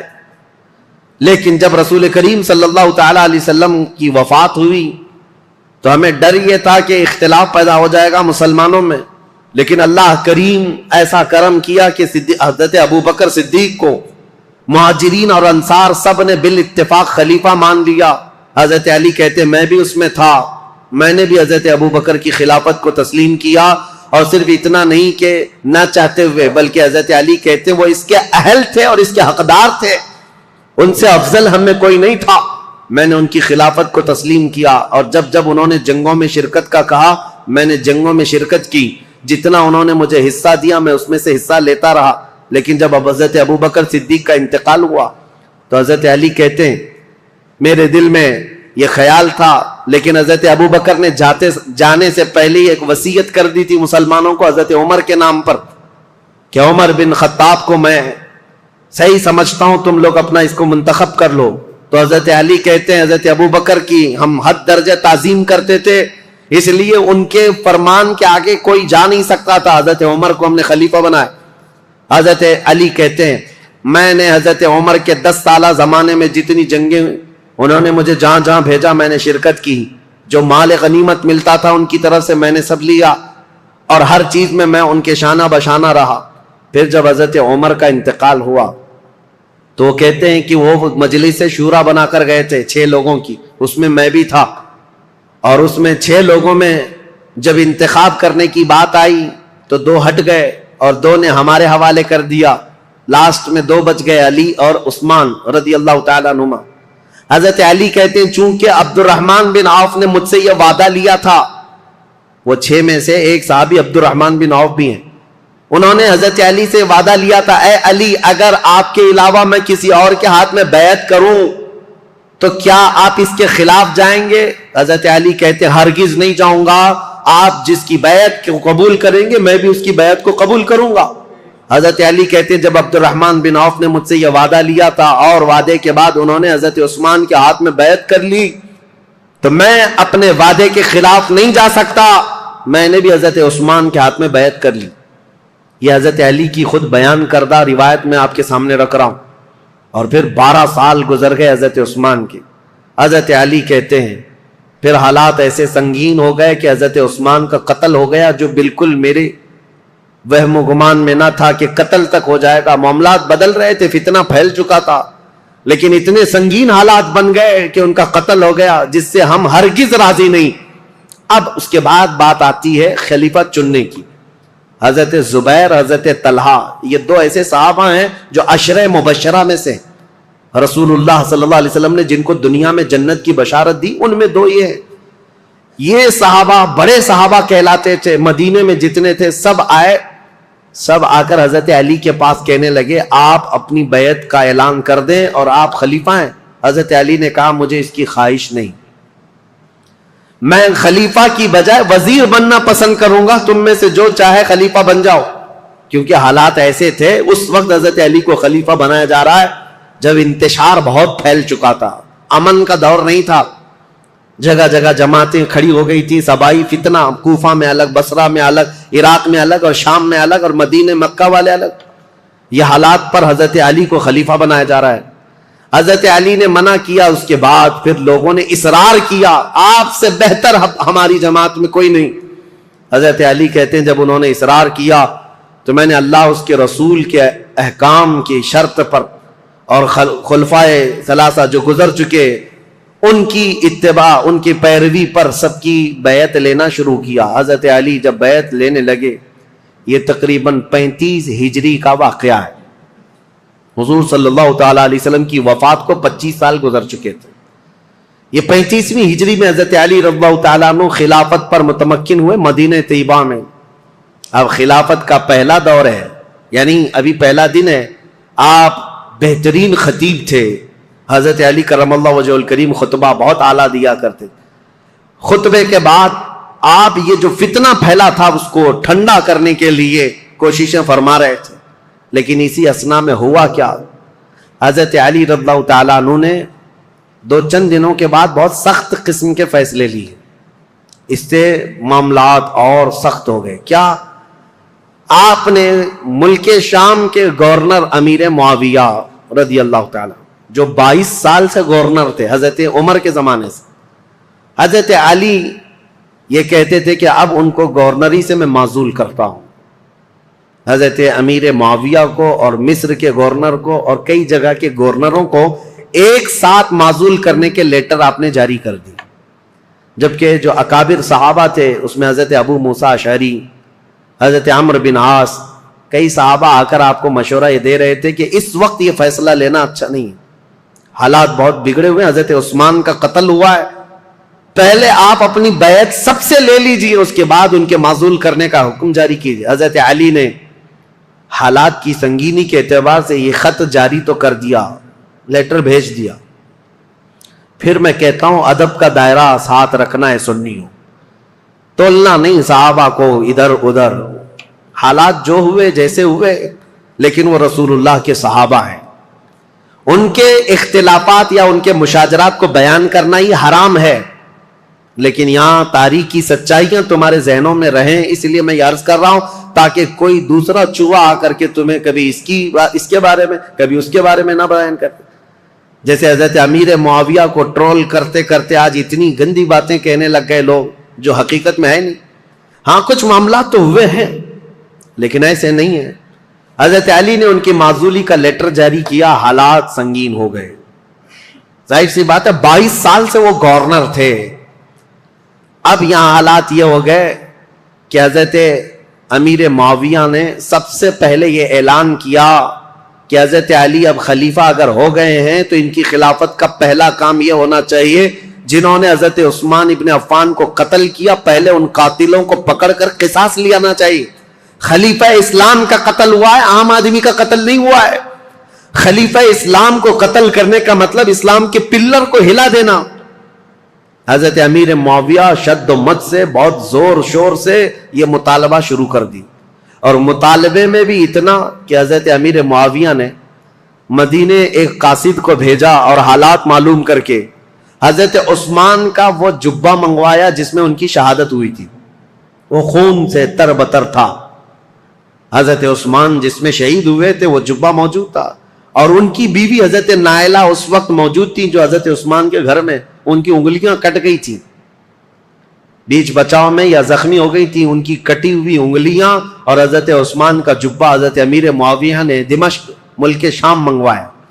اب یہ جب چیزیں آئیں تو حضرت امیر معاویہ نے منبر پر رکھ کر کے لوگوں سے کہا خلیفہ اسلام کا بے دردی کے ساتھ قتل ہوا ہے, جبکہ جو وجوہات بتائی جا رہی ہیں وہ بہت چھوٹی ہیں.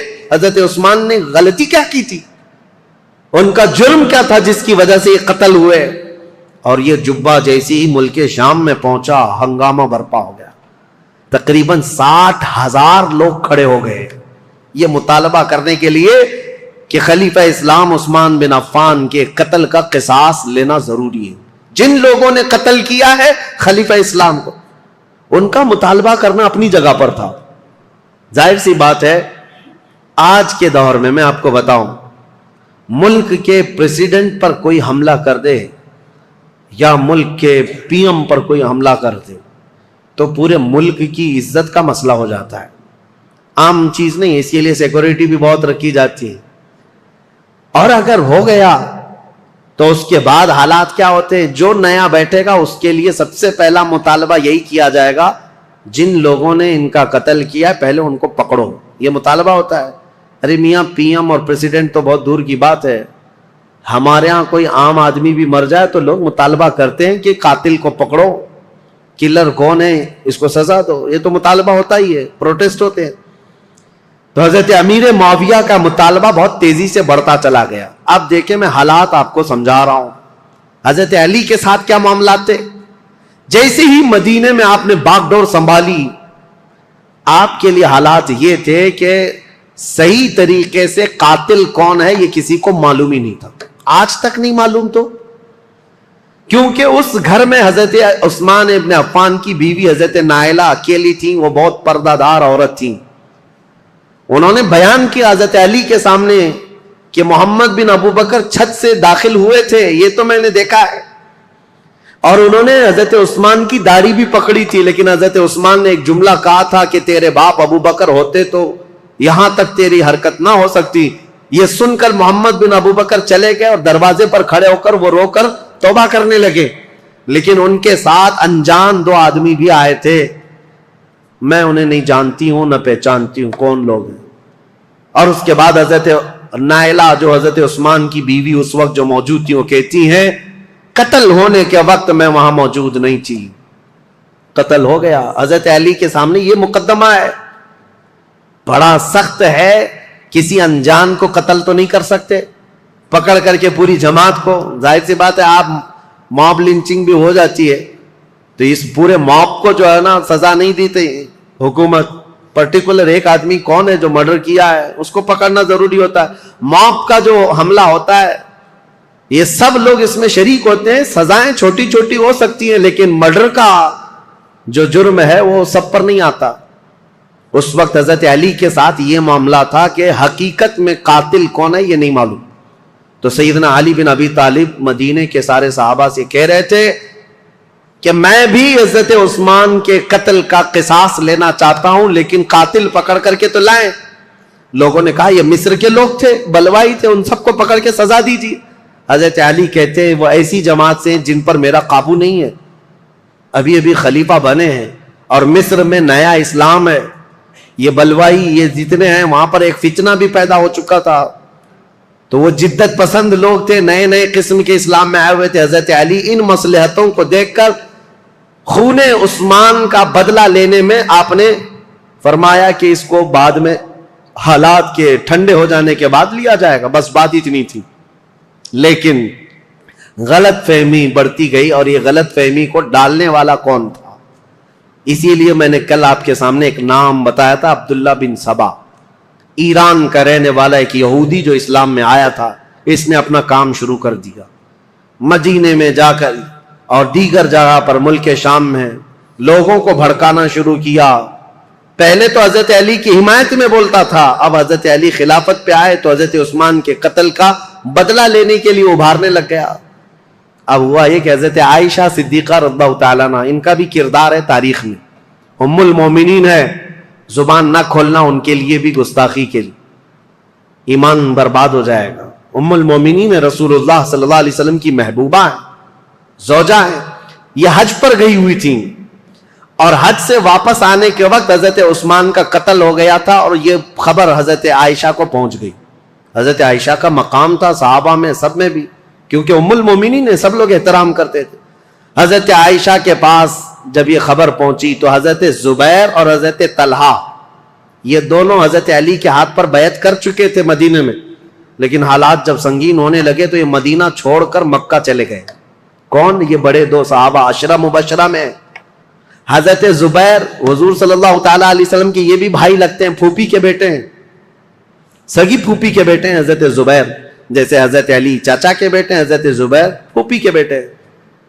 تو حضرت زبیر اور حضرت طلحہ دونوں مکہ چلے گئے, اور یہ دونوں جا کر حضرت عائشہ سے ملاقات کیا پردے میں, اور ان کو حالات بتائے مدینے میں کیا کیا ہوا, حضرت عثمان کا قتل کیسے ہوا. حضرت عائشہ بہت جلال میں آئی, کہا ہم جانتے ہیں عثمان بن عفان کے اخلاق اور ان کی کردار کو, سارے صحابہ ان کی پاکیزگی کی گواہی دیتے تھے. حضرت عائشہ کہتی ہیں میں وہ دن بھی جانتی ہوں جب رسول اللہ صلی اللہ تعالیٰ علیہ وسلم حجرے میں بیٹھے ہوتے, کئی لوگ آتے, حضور اسی طرح لیٹے رہتے, جب عثمان آتے تو حضور اپنی تہبند سے ہی کر لیتے تھے. حضرت عائشہ کہتی ہیں میں گواہ ہوں, اور میں پوچھتی یا رسول اللہ عثمان کے آنے پر اپنی تہبند آپ پیر سے نیچے تک کرتے ہیں اور اٹھ کر بیٹھتے ہیں, کیوں ایسا؟ حضرت عثمان کے متعلق حضور نے فرمایا اے عائشہ کیا میں اس سے حیا نہ کروں جس سے اللہ کے فرشتے حیا کرتے ہیں, اللہ کے فرشتے جس سے حیا کرتے. میرے عزیز, حضرت عائشہ نے جب یہ کہا اور وہ جلال میں آئیں, واپس مکہ لوٹ کر آئیں, کہا جب مدینے کے حالات اتنے خراب ہو گئے تو اب کیا کرنا چاہیے. مکہ والوں کو جمع کر کے حضرت عائشہ نے ایک خطبہ دیا, اور اس خطبے میں آپ نے یہی فرمایا کہ عثمان بن عفان خلیفہ اسلام تھے, خلیفہ برحق تھے, ان کا قتل پورے اسلام کے لیے کلنک ہے, اس کا بدلہ تو لینا ہوگا, قصاص ضروری ہے, ورنہ اسلام پر یہ دھبا ہمیشہ کے لیے رہ جائے گا. حضرت عائشہ کی تقریر پر جوش آیا لوگوں میں, اور پھر مکہ والے بھی جمع ہو گئے. مکہ والوں نے سب آ کر کے حضرت عائشہ سے کہا کہ یہ بدلہ لینے کا طریقہ کیا ہے. حضرت علی خلیفہ ہو گئے اور انہوں نے سب سے بیعت لی ہے, لیکن طریقہ کیا ہے؟ حضرت عائشہ اب اس بارے میں مشورہ کر رہی تھی, ہاں طریقہ کیا ہے, اس پر بھی تو سوچنا چاہیے کہ خون عثمان کا بدلہ لینا ہے, لیکن وہ قوم مصر کے رہنے والی ہے اور مصر میں ہماری پہنچ نہیں, کیسے؟ تو اس میں جب صحابہ کی میٹنگیں ہونے لگی مکہ میں, تو اب میں آپ کو بتاؤں یہاں سے ایک نئی جنگ کی ابتدا ہو گئی. حضرت عائشہ اپنی اونٹنی پر سوار ہو کر, پہلے لوگوں نے کہا کہ ملک شام چلتے ہیں, امیر معاویہ نے بھی خون کے بدلے کا اعلان کیا, یا پھر مدینے چلتے ہیں, لیکن ان دونوں رائے کو آپ نے, حضرت عائشہ صدیقہ نے چھوڑ دیا اور بصرہ کی طرف آپ روانہ ہو گئیں. بصرہ عراق کا ایک شہر ہے.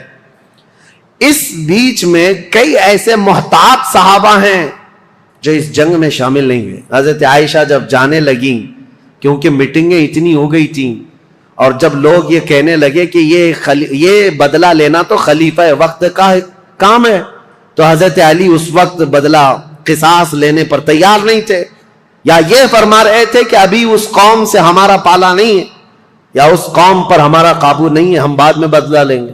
لیکن یہ مطالبہ شدت اختیار کر گیا. اب حضرت علی کو مدینے میں بھی آ کر خبر پہنچ گئی کہ حضرت عائشہ لوگوں میں جمع ہو گئی, اور انہوں نے خون عثمان کا قصاص لینے کا اعلان کر دیا. اور حضرت علی کو یہ بھی خبر مل گئی کہ امیر معاویہ کو جو ہم نے خط لکھا تھا، حضرت امیر معاویہ نے بدلے میں خط بھیجا جو بالکل خالی تھا، کچھ بھی لکھا ہوا نہیں تھا۔ حضرت علی سمجھ گئے معاملات سنگین ہے، یعنی امیر معاویہ نے وہاں سے اعلان یہ کر دیا ہے کہ پہلے خون عثمان کا بدلہ لیا جائے گا، بعد میں حضرت علی کی بیعت اور خلافت کا معاملہ ہوگا۔ اب یہ بظاہر ٹکراؤ والی صورت ہے، ایک طرف سے مطالبہ ہے شدت سے بدلہ لینے کا، اور ایک طرف حضرت علی مصلحت کو دیکھ رہے تھے، حکمت کو دیکھ رہے تھے۔ اس وقت حضرت علی کہتے ہیں اس خانہ جنگی کو، جس کو کہتے ہیں گرہ یدھ، اپنے اندر چلنے والی جنگ کو اگر خاتمہ نہ کیا جائے تو اس کا بہت بڑا نقصان اٹھانا پڑے گا اور ہمارا شیرازہ منتشر ہو جائے گا۔ حضرت علی مدینے میں لوگوں کو جمع کرتے ہیں، چلو ہم اس معاملے کو ٹھنڈا کریں گے۔ جب سب لوگ جمع ہوئے حضرت علی کے ساتھ، حضرت علی اب کوفہ کی طرف روانہ ہو گئے۔ حضرت علی کے ساتھ اس وقت 10,000 لوگ تھے۔ میرے عزیزو، جب 10,000 لوگ ادھر ہیں، حضرت عائشہ کے ساتھ شروع میں 3,000 تھے، پھر راستے میں کئی لوگ شامل ہوئے، وہاں پر بھی 10,000 کی تعداد۔ اب 10,000 کی تعداد جب ہوئی تو اس میں سارے مخلصین نہیں تھے، کئی فتین بھی شامل تھے، ادھر بھی ادھر بھی، سبائی فتنے کے لوگ ادھر بھی تھے ادھر بھی تھے۔ اب حضرت علی رضی اللہ تعالیٰ عنہ یہاں سے نکلے ہیں اور مسلمانوں میں یہ بات پھیل گئی کہ 2 جماعتوں میں جنگ ہونے جا رہی ہے، ایک طرف حضرت عائشہ ایک طرف حضرت علی۔ یہاں تک کہ روایت میں موجود ہے جب حضرت عائشہ اپنی اونٹنی پر بیٹھ کر کے مکہ سے نکل رہی تھی تو اس دن کو یوم الخیب کہا گیا ہے، یعنی یوم گریہ۔ سارے مکہ والوں نے اس دن اتنا روئے تھے، سارے مکہ والے، جتنا وہ کہتے ہم نے کبھی رویا نہیں، کہ ان کو شدت سے غم تھا کہ آج نوبت یہاں کو پہنچی کہ مسلمانوں کی 2 بڑی جماعتیں ٹکرانے جا رہی ہیں، ایک طرف ام المومنین عائشہ صدیقہ، ایک طرف مولا کائنات علی بن ابی طالب۔ ابھی امیر معاویہ کا معاملہ ہی نہیں آیا۔ حضرت عائشہ چل کر کے گئیں، بصرہ پہنچ گئیں، اس میں حضرت زبیر بھی ہیں، حضرت طلحہ بھی ہیں، 2 بڑے صحابہ ہیں، عشرہ مبشرہ۔ ادھر حضرت علی کے ساتھ جو 10,000 صحابہ ہیں، اس میں حضرت عمار بن یاسر، مقداد بن اسود، بلال حبشی، کئی صحابہ حضرت علی رضی اللہ تعالیٰ عنہ کے ساتھ، حضرت سلمان فارسی، یہ لوگ ہیں۔ نکلے ہیں، جنگ کی نیت تو نہیں تھی، معاملات کو دیکھا جائے گا اور سامنے بیٹھ کر کے کچھ کیا جائے۔ اب حضرت علی کوفہ گئے تو وہاں حضرت ابو موسیٰ اشعری تھے، یہ بھی بڑے صحابی ہیں جنہوں نے بعد میں چل کر صلح کرائی۔ یہ کوفہ والوں میں بیان کر کر کے لوگوں کو یہ کہہ رہے تھے کہ اے لوگوں، اپنا ایمان بچانا، آخرت بچانی ہے، تلواریں اپنے نیام میں رکھو، کوئی اپنے گھر سے نہ نکلے، کوئی ان جنگوں میں شرکت نہ کرے۔ حضرت ابو موسیٰ اشعری تو لوگوں کو منع کر رہے تھے۔ پھر حضرت علی کوفہ پہنچ گئے۔ یہ کوفہ پہنچنے کی وہی تاریخ ہے کہ جب حضرت علی کوفہ پہنچے تو پھر اس کے بعد مدینے دوبارہ تشریف نہیں لائے۔ یہاں سے حضرت علی کی خلافت کا باضابطہ جو دور، کوفہ جو دارالعاصمہ، دارالخلافہ بنا اسلام کا، حضرت علی جب وہاں آئے تو لوگوں کو آپ کی فوج میں شامل کیا گیا۔ حالات سنگین ہو رہے ہیں، طاقت کے بل بوتے، طاقت کے زور، اس کو ٹھنڈا کرنا چاہیے۔ اب اس میں محتاط صحابہ جو تھے ان کی بھی رائے میں بتاتا ہوں۔ حضرت عبداللہ بن عمر ہیں، حضرت عمر بن عاص ہیں، یہ لوگ شریک نہیں ہوئے۔ محمد بن مسلمہ ہیں، یہ لوگ شریک نہیں ہیں۔ احنف بن قیس، یہ بعد میں۔ ان لوگوں سے حضرت علی نے بلا کر کے کہا بھی تھا کہ تمہاری رائے کیا ہے؟ حضرت عمر بن عاص نے کہا کہ میں چل تو پڑوں گا آپ کے ساتھ، لیکن بس اتنی شرط ہے آپ مجھے وہ تلوار دیں جو تلوار یہ پہچانتی ہو کون سی گردن مسلمان کی کون سی کافر کی، مجھے وہ تلوار دیجیے، کیونکہ جنگ ہو رہی ہے، 2 جماعتیں جو دونوں طرف مسلمان ہیں، صحابہ ادھر بھی ہیں صحابہ ادھر بھی ہیں۔ عمر بن عاص نے کہا میرے پاس ایسی تلوار نہیں جو پہچانتی ہو گردن کس کی ہے، اگر یہ مل گئی تو پھر شریک ہو جاؤں۔ اس کے بعد حضرت محمد بن مسلمہ کو بلا کر پوچھا کہ آپ کیوں نہیں؟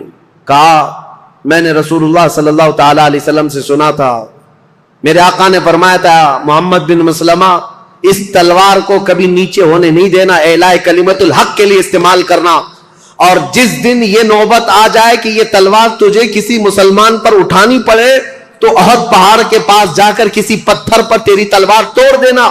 محمد بن مسلمہ کہتے ہیں کل رات جا کر میں نے اپنی تلوار توڑ دی، آج نوبت یہاں پہنچ گئی ہے کہ ہمیں تلوار اٹھانی پڑ رہی ہے، میں تو تلوار توڑ چکا ہوں۔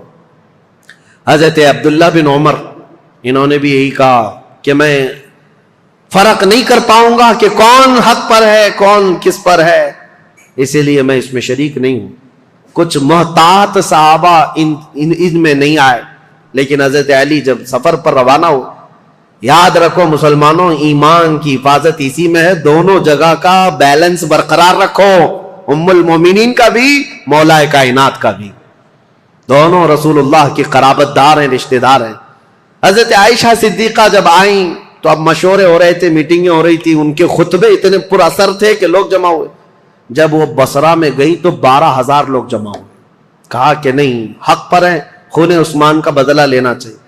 یہ حالات دیکھ کر کے ایک صحابی ایسے ہیں جن کا بہت بڑا رول ہے، حضرت قعقاع، یہ آئے، حضرت زبیر، حضرت طلحہ، حضرت عائشہ ان کے پاس آئے، کہا اچھا یہ میٹنگ بعد میں ہوئی، اس سے پہلے ایک حادثہ ہو گیا تھا، کیا ہے؟ بصرہ میں جیسی حضرت عائشہ پہنچی تو بصرہ کے جو گورنر تھے وہاں پر، تو جو گورنر تھے وہ حضرت علی کی طرف سے تھے، عثمان بن حنیف، انہوں نے کیا کیا کہ راستہ روکنا ہے ان کا، یہ تو لڑنے کے لیے آئے، تو انہوں نے فوراً ہی جنگ شروع کر دی، جبکہ حضرت علی کے آنے کا انتظار کرنا تھا۔ تو عثمان بن حنیف نے لوگوں کو اتار دیا، اور جنگ جیسی خالی راستہ روکنے کے لیے شروع ہوئی تھی، اس میں 700 لوگ مارے گئے بصرہ کے۔ اب ظاہر سی بات ہے جب بصرہ میں اتنا بڑا قتل ہو گیا تو جو 12,000 لوگ تھے ان میں سے 6,000 لوگ پھر گئے، کہا یہ تو اپنے ہی لوگوں کا قتل ہو رہا ہے، یہاں اپنے ہی لوگ مر رہے ہیں۔ تو 6,000 لوگ جب چھوڑ دیے تو حضرت عائشہ کے پاس رات میں حضرت قعقاع آئے، حضرت عائشہ تھی، حضرت زبیر، حضرت طلحہ، یہ تینوں بڑے لوگ بیٹھے تھے۔ حضرت قعقاع آئے اور کہا دیکھیں کیا حالات بدلتے ہوئے یہاں تک نہیں پہنچے، آپ لوگ تو نکلے تھے عثمان بن عفان کے قتل کا بدلہ لینے کے لیے، لیکن مسئلہ یہاں تک پہنچ گیا کہ جو گورنر بصرہ کے ہیں انہوں نے راستہ روکا، اور ان کے راستہ روکنے کی وجہ سے جو جنگ ہوئی اس میں 700 لوگ مارے گئے۔ اب ان 700 لوگوں کے مارے جانے کا بدلہ اب کس سے لیا جائے گا؟ ان کا قصاص کس سے لیا جائے گا؟ اب آپ کے ایک ایک فوجی سے وہ قصاص لینا پڑے گا، اتنے مر گئے، تو ڈائیورٹ ہو جائے گا مسئلہ، کہاں آپ کس کام کے لیے نکلے تھے اور کس کام میں آ گئے۔ کل کو اگر گورنر بصرہ کے عثمان بن حنیف کا قتل ہوتا ہے تو پھر یہ مطالبہ بدل جائے گا، اب آپ کے بارے میں بھی لوگ یہ کہیں گے تم تو نکلے تھے عثمان بن عفان کے قتل کا بدلہ لینے کے لیے، لیکن تم نے اپنے ہاتھوں سے بصرہ کے گورنر کا قتل کیا، اب ان کا قصاص ہم آپ سے لیں گے، بات تو برابر ہو جائے گی۔ حضرت قعقاع کی یہ باتیں اتنی اثر کر گئیں، حضرت عائشہ نے کہا قعقاع جو کہتے ہیں بالکل سچ ہے، ہمیں جنگ نہیں کرنی چاہیے، ہمیں جنگ نہیں کرنی چاہیے۔ حضرت زبیر، حضرت طلحہ کے پاس بھی وہ آئے، اسی طرح کی تقریر کی، تینوں نے کہا حضرت علی سے ہماری ذاتی کوئی دشمنی نہیں، صرف اسلام کے اس پلر کو کوئی ہلا نہ پائے اس لیے ہمارا یہ مطالبہ تھا، لیکن آپ کی بات صحیح ہے کہ اب یہ جنگ چھڑ جائے تو اپنوں کا قتل بہت زیادہ ہوگا۔ تو حضرت قعقاع سے ان تینوں نے کہا جو باتیں آپ نے ہم سے کی ہیں یہی باتیں علی بن ابی طالب سے بھی کرو، اگر وہ بھی راضی ہیں یہ مصالحت کے لیے تو جنگ کی ضرورت ہی نہیں۔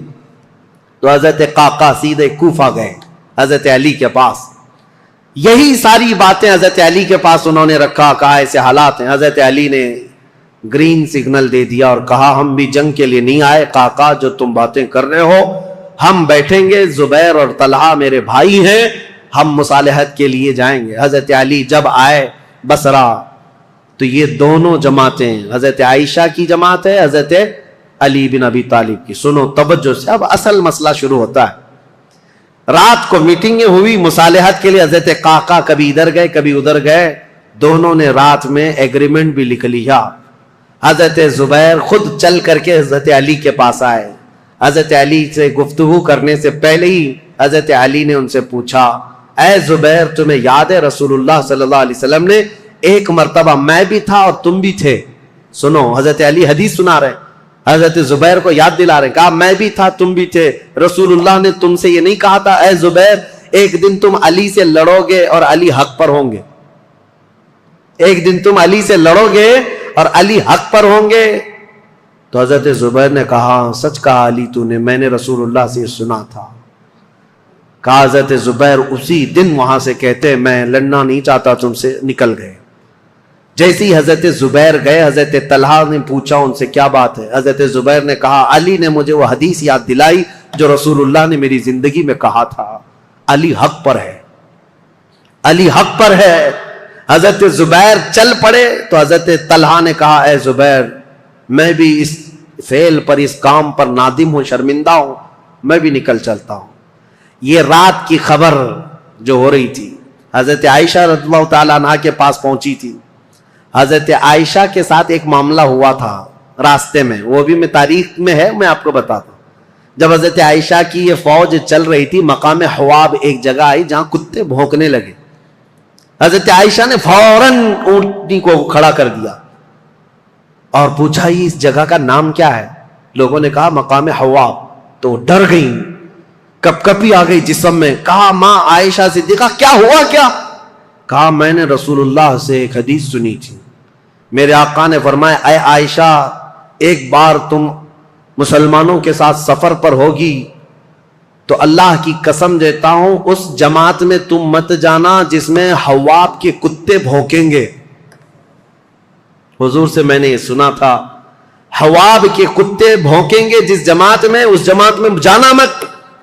حضرت عائشہ نے کہا کہ اگر یہاں حواب کا مقام ہے تو کتے بھونک رہے ہیں اور میں نہیں چاہتی کہ اس جماعت میں ہوں۔ یہ بصرہ آنے سے پہلے کی بات ہے، لیکن کیا بتائیں جماعت میں فتنہ انگیزی کرنے والے جو سبائی لوگ تھے ان میں 40 لوگ ایسے آئے جنہوں نے اللہ رسول کی قسم اٹھائی، قرآن کی قسم اٹھا کر کہا یہ حواب کا مقام ہے ہی نہیں، حواب ہے نہیں، یہ دوسری جگہ ہے، یہاں کے کتے روز بھونکتے رہتے۔ حضرت عائشہ کو حلف لے کر کے انہوں نے کہا یہ حواب کا مقام نہیں ہے، تب حضرت عائشہ پھر چل پڑی جبکہ وہ مقام حواب ہی تھا۔ حضرت عائشہ جب بصرہ پہنچی تو اب حالات جو مصالحت کے ہو رہے تھے، رات کو ایگریمنٹ لکھ دیا گیا، لیکن جیسے ہی یہ سبائی 3 لوگوں کو پتا چلا دونوں جماعتوں میں صلح ہو رہی ہے تو دونوں جماعتوں میں صلح کی بات سن کر یہ سبائی لوگ جتنے جنگ میں شریک تھے سب کے سب بھڑک اٹھے اور کہا ہم یہاں تک صلح کرنے آئے ہیں، ہم تو ایک دوسرے کی گردن مارنے آئے ہیں، اگر یہ بڑے لوگ صلح کر رہے ہیں تو ہم تو نہیں صلح کریں گے۔ یہ فتنہ اٹھایا گیا اور صبح ہوتے ہی حضرت زبیر جا رہے تھے، اپنا سامان لے کر اس میدان سے نکل رہے تھے، ایک سبائی شخص آیا اور حضرت زبیر کو پیچھے سے نیزہ مار کر شہید کر دیا۔ رسول اللہ صلی اللہ علیہ وسلم کے بھائی، پھپھیرے بھائی، عشرہ مبشرہ میں سے حضرت زبیر جیسے ہی شہید ہوئے، حضرت طلحہ دوڑتے ہوئے آئے کہ ظالم جماعت نے حضرت زبیر کو مار دیا ہے، رسول اللہ کے اس صحابی کا قتل ہوا، یہ پہلا قتل ہوا ہے۔ جیسی حضرت طلحہ ان کی لاش کے پاس دوڑتے ہوئے آئے، ان سبائیوں نے حضرت طلحہ کی بھی گردن مار دی۔ 2 عشرہ مبشرہ میں سے صحابہ تھے، قتل ہو گئے۔ اب ہوا یہ کہ جیسے ہی حضرت زبیر اور حضرت طلحہ شہید ہوئے تو یہ جو جماعت آئی تھی ان سب میں یہ اعلان ہوا کہ حضرت علی کے ساتھ جو جماعت آئی ہے انہوں نے وعدہ خلافی کی ہے، رات کو صلح کیا اور صبح قتل کیا ہے، اس اعتبار سے جنگ شروع ہو گئی۔ ادھر سے جو حضرت عائشہ کے ساتھ لوگ آئے تھے وہ جنگ میں کود پڑے اور ادھر سے جو تھے وہ بھی جنگ میں کود پڑے۔ یہ گھمسان کی جنگ چلتی رہی، اتنی سخت جنگ تھی، اتنی سخت جنگ تھی کہ ایک دن کے اندر 12,000 مسلمان قتل ہوئے۔ بہت سخت قسم کی یہ تاریخ ہے، یہ مجھے بتانا اس لیے بھی ضروری ہے کہ کوئی اٹھ پٹانگ تمہارے دلوں میں نہ ڈال دے۔ ہوا کیا تھا حقیقت یہ میں بتا رہا ہوں، لیکن حضرت عائشہ رضی اللہ تعالیٰ عنہا اب بات کرنا چاہ رہی ہیں حضرت علی سے، اور حضرت علی عائشہ سے بات کرنا چاہ رہے ہیں۔ بیچ میں راستہ ایسا جنگ کا گھمسان چھڑا ہوا ہے کہ نہ ایک دوسرے سے بات کرنے کا موقع مل رہا ہے، یہاں تک کہ حضرت عائشہ کا اونٹ جس پر وہ بیٹھی ہوئی تھی، اس کا نام ہی جنگ جمل ہے، جمل عربی میں اونٹ کو کہتے ہیں، نام ہی جنگ کا جمل رکھ دیا گیا کیونکہ اونٹ پر ایک جھوپڑی لگائی جاتی تھی کجاوا، اس میں حضرت عائشہ بیٹھی ہوئی تھی۔ اس اونٹ پر اتنے حملے کر دیے تھے، اتنے حملے کر دیے ادھر کی جماعت والوں نے کہ حضرت عائشہ کی حفاظت کے لیے جو ادھر موجود تھے وہ عزت قبیلے کے لوگ ان میں صرف اونٹ کی حفاظت کے لیے 700 لوگ قتل ہو گئے تھے۔ ایک گرتا تھا دوسرا پکڑتا تھا, دوسرا گرتا تھا تیسرا پکڑتا تھا, لیکن ان جان بازوں نے اونٹ کو گرنے نہیں دیا. حضرت علی رضی اللہ تعالیٰ عنہ نے پھر حکمت کے ساتھ فرمایا کہ یہ جنگ ختم ہوگی اس وقت جب یہ اونٹ بیٹھے گا. تو اپنی ایک معتمد جماعت کو جو اہل حق تھے ان کو بھیجا کہ جاؤ تم کسی نہ کسی طرح سے اونٹ کو نیچے پیروں کی طرف سے کچھ زخمی کر دو یا کسی طرح اونٹ بیٹھ جائے. وہ گئی ایک جماعت حضرت علی کی طرف سے, جنگ کے لیے نہیں, انہوں نے کسی نہ کسی طرح اونٹ کو بٹھا دیا. جیسے اونٹ بیٹھ گیا ام المومنین نیچے آئیں. اگر حضرت عائشہ صدیقہ کے ساتھ کچھ بھی ہو جاتا امت میں بہت بڑا فتنہ ہوتا.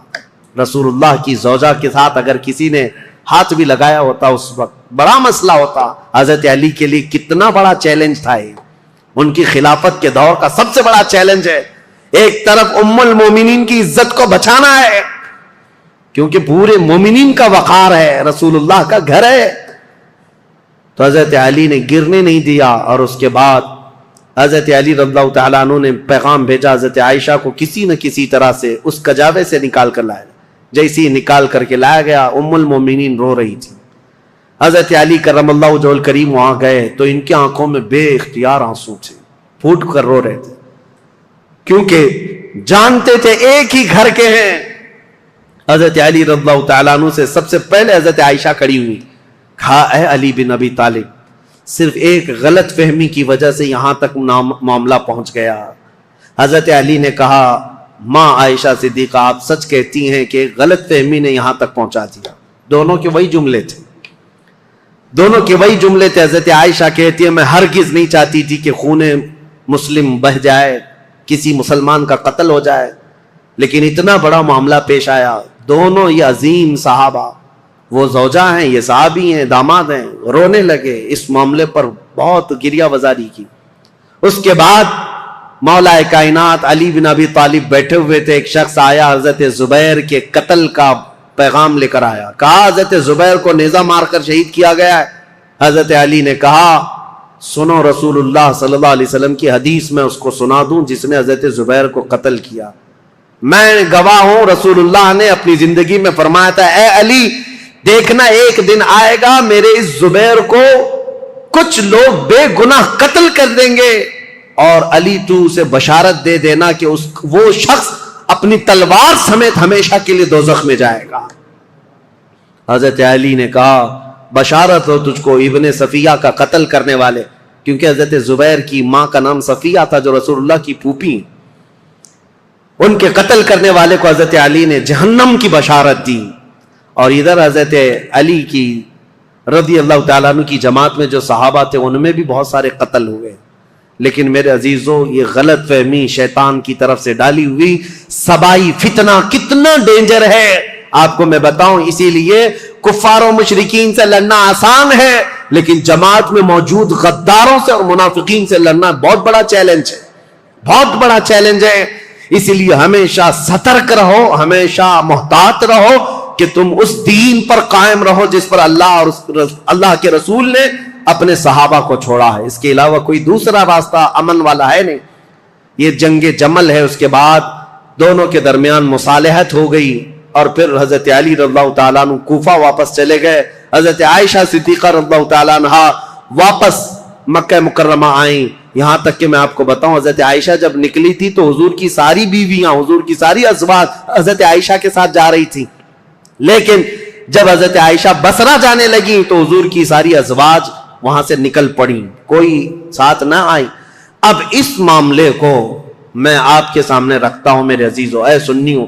پہلی بات تو یہ ہے ہم میں سے کوئی اس لائق نہیں کہ ان دو جماعتوں میں کسی ایک کو کے لیے فیصلہ کر سکے. کیا آپ میں سے کسی کی اہلیت ہے؟ کوئی اس لائق ہے کہ کبھی حضرت علی کے بارے میں فیصلہ دے یا حضرت عائشہ کے بارے میں فیصلہ دے جب تمہیں پتا ہے میری حیثیت ہے ہی نہیں. ارے ماں باپ لڑ جائیں تو بچے کی یہ حیثیت نہیں ہوتی کہ وہ ماں باپ میں فیصلہ کرے. وہ تو امت کے ان کبار لوگوں کی بات ہے جو رسول اللہ کی شرف صحابیت حاصل کیے ہوئے ہیں. پہلی بات اپنی زبان کو لگام دینا.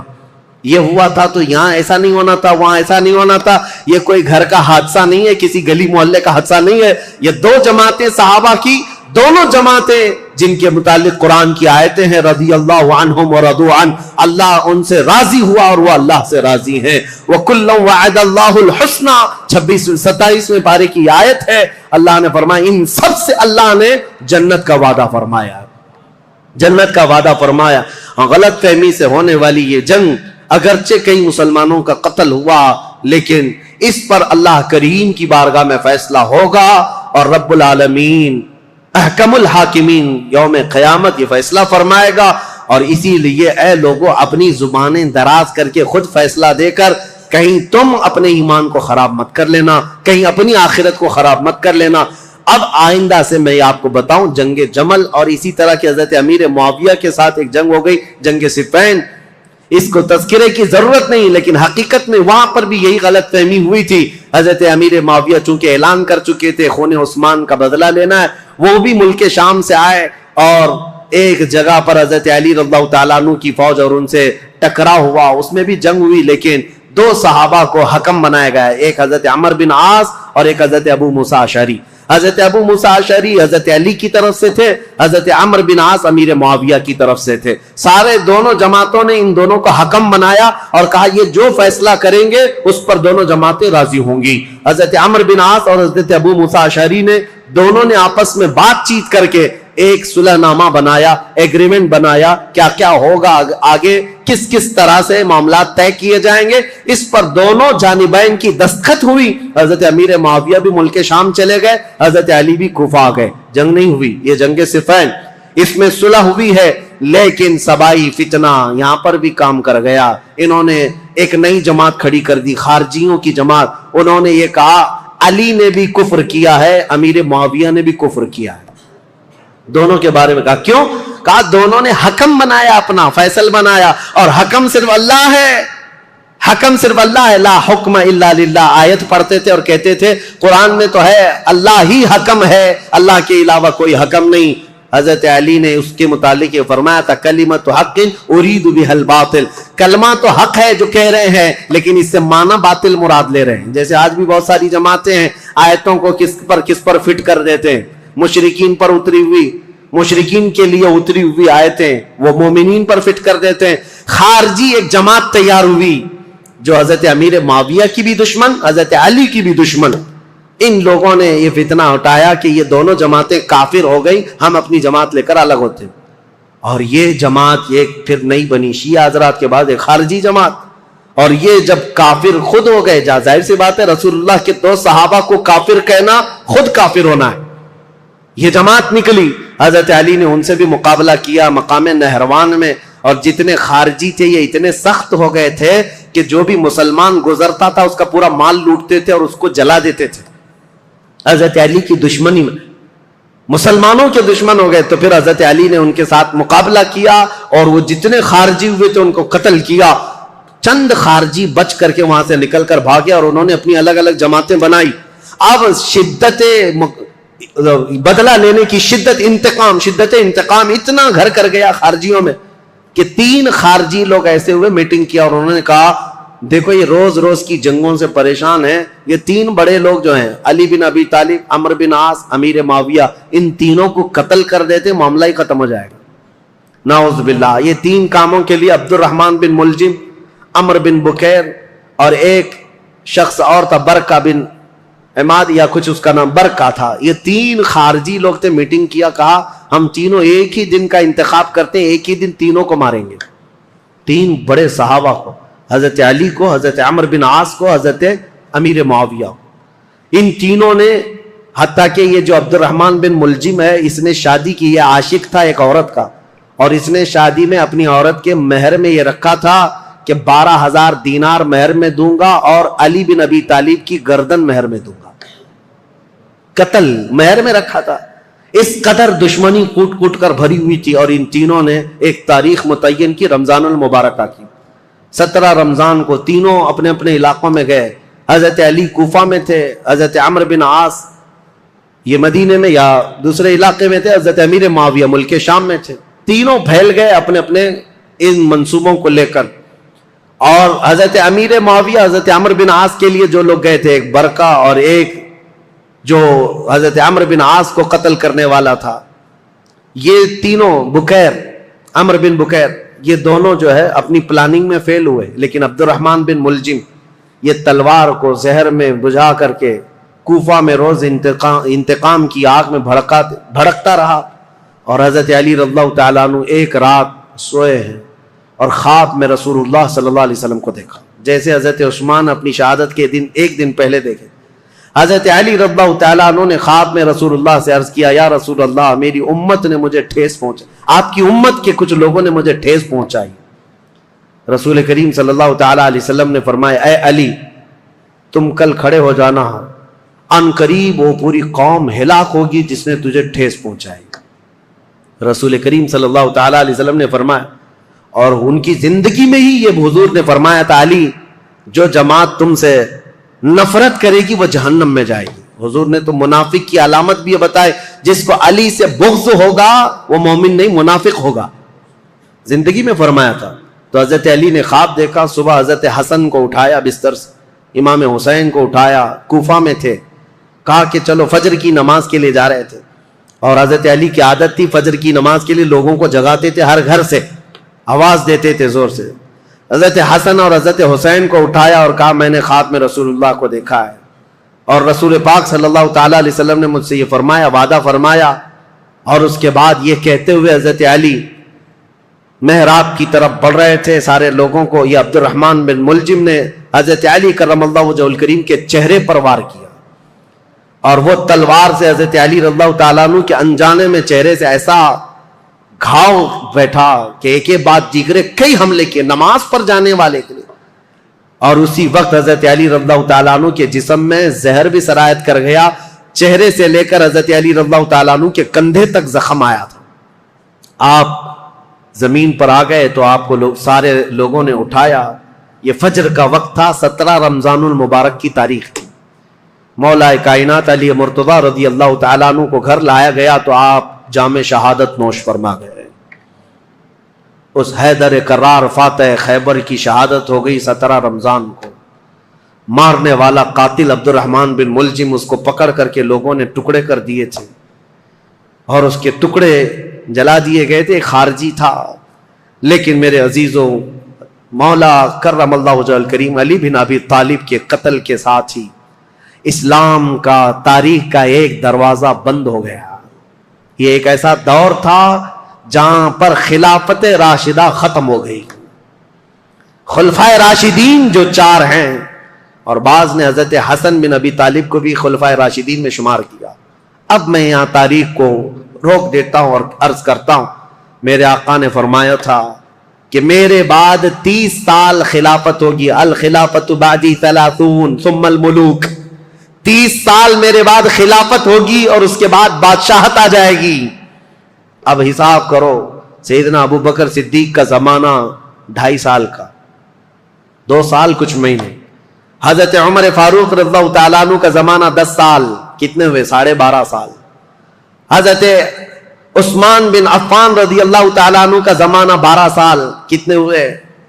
24.5 سال. حضرت علی بن ابی طالب رضی اللہ تعالیٰ عنہ کی خلافت کا کل زمانہ 5 سال کچھ مہینے تھا. کتنے ہوئے؟ 29 سال. 6 مہینے بچے تھے جس میں حضرت امام حسن خلیفہ ہوئے تھے. اسی لیے بہت سارے مفسرین محدثین یہ کہتے ہیں وہ بھی خلفائے راشدین میں شامل ہیں. 6 مہینے کے بعد انہوں نے خلافت امیر معاویہ کو دے دی تھی. لیکن خلافت کا دروازہ یہاں پر جو راشدہ ہے، خلافت راشدہ بند ہو گیا.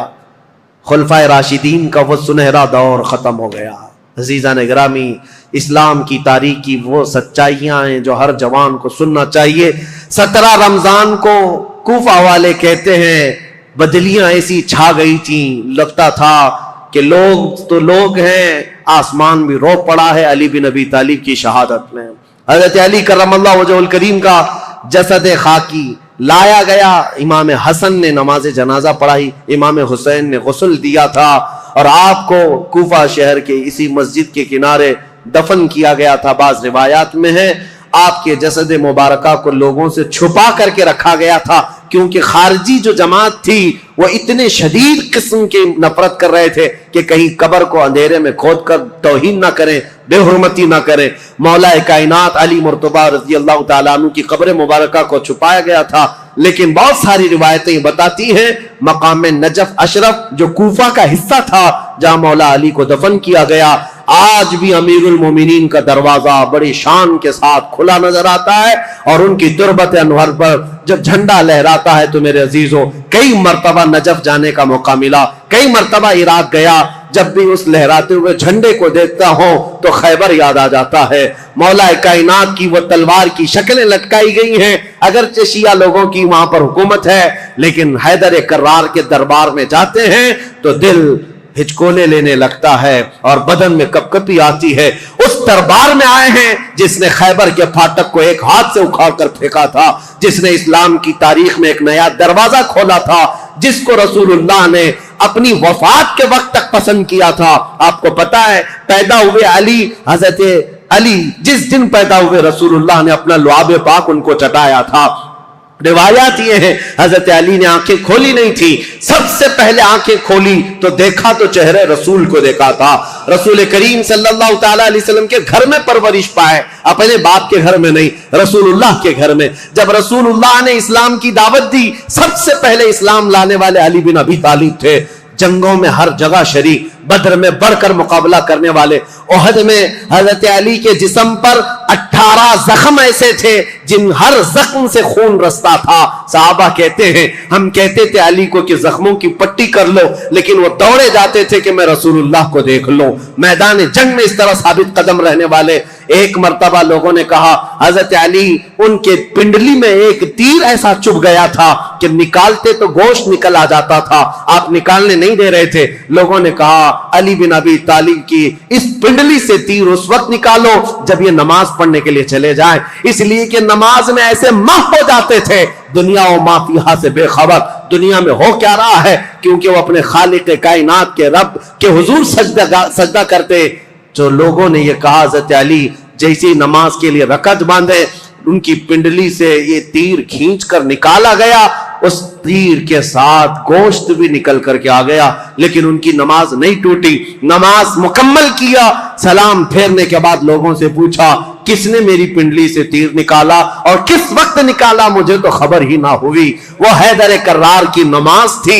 رسول اللہ کے ساتھ ہر گھڑی رہنے والے حضور صلی اللہ تعالی علیہ وسلم نے اپنی عزیز لخت جگر فاطمۃ الزہرا کے لیے کسی کو منتخب کیا تھا، وہ علی بن ابی طالب کو منتخب کیا تھا۔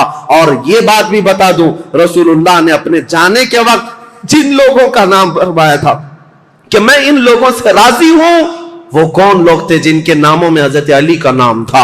حضور نے فرمایا میں ان سے راضی ہوں۔ وفات کے وقت بھی رسول اللہ ان سے راضی تھے، اور حضور صلی اللہ تعالی علیہ وسلم کے پردہ کرنے کے بعد جو سعادت حاصل ہوئی حضرت علی کو، حضور صلی اللہ تعالی علیہ وسلم کا کفن حضرت علی نے باندھا تھا، تجہیز و تکفین آپ نے فرمائی تھی، اور رسول کریم صلی اللہ تعالی علیہ وسلم کو آخری مرتبہ قبر انور میں جو اتارا گیا ہے، اس قبر میں اترنے والے بھی علی بن ابی طالب تھے۔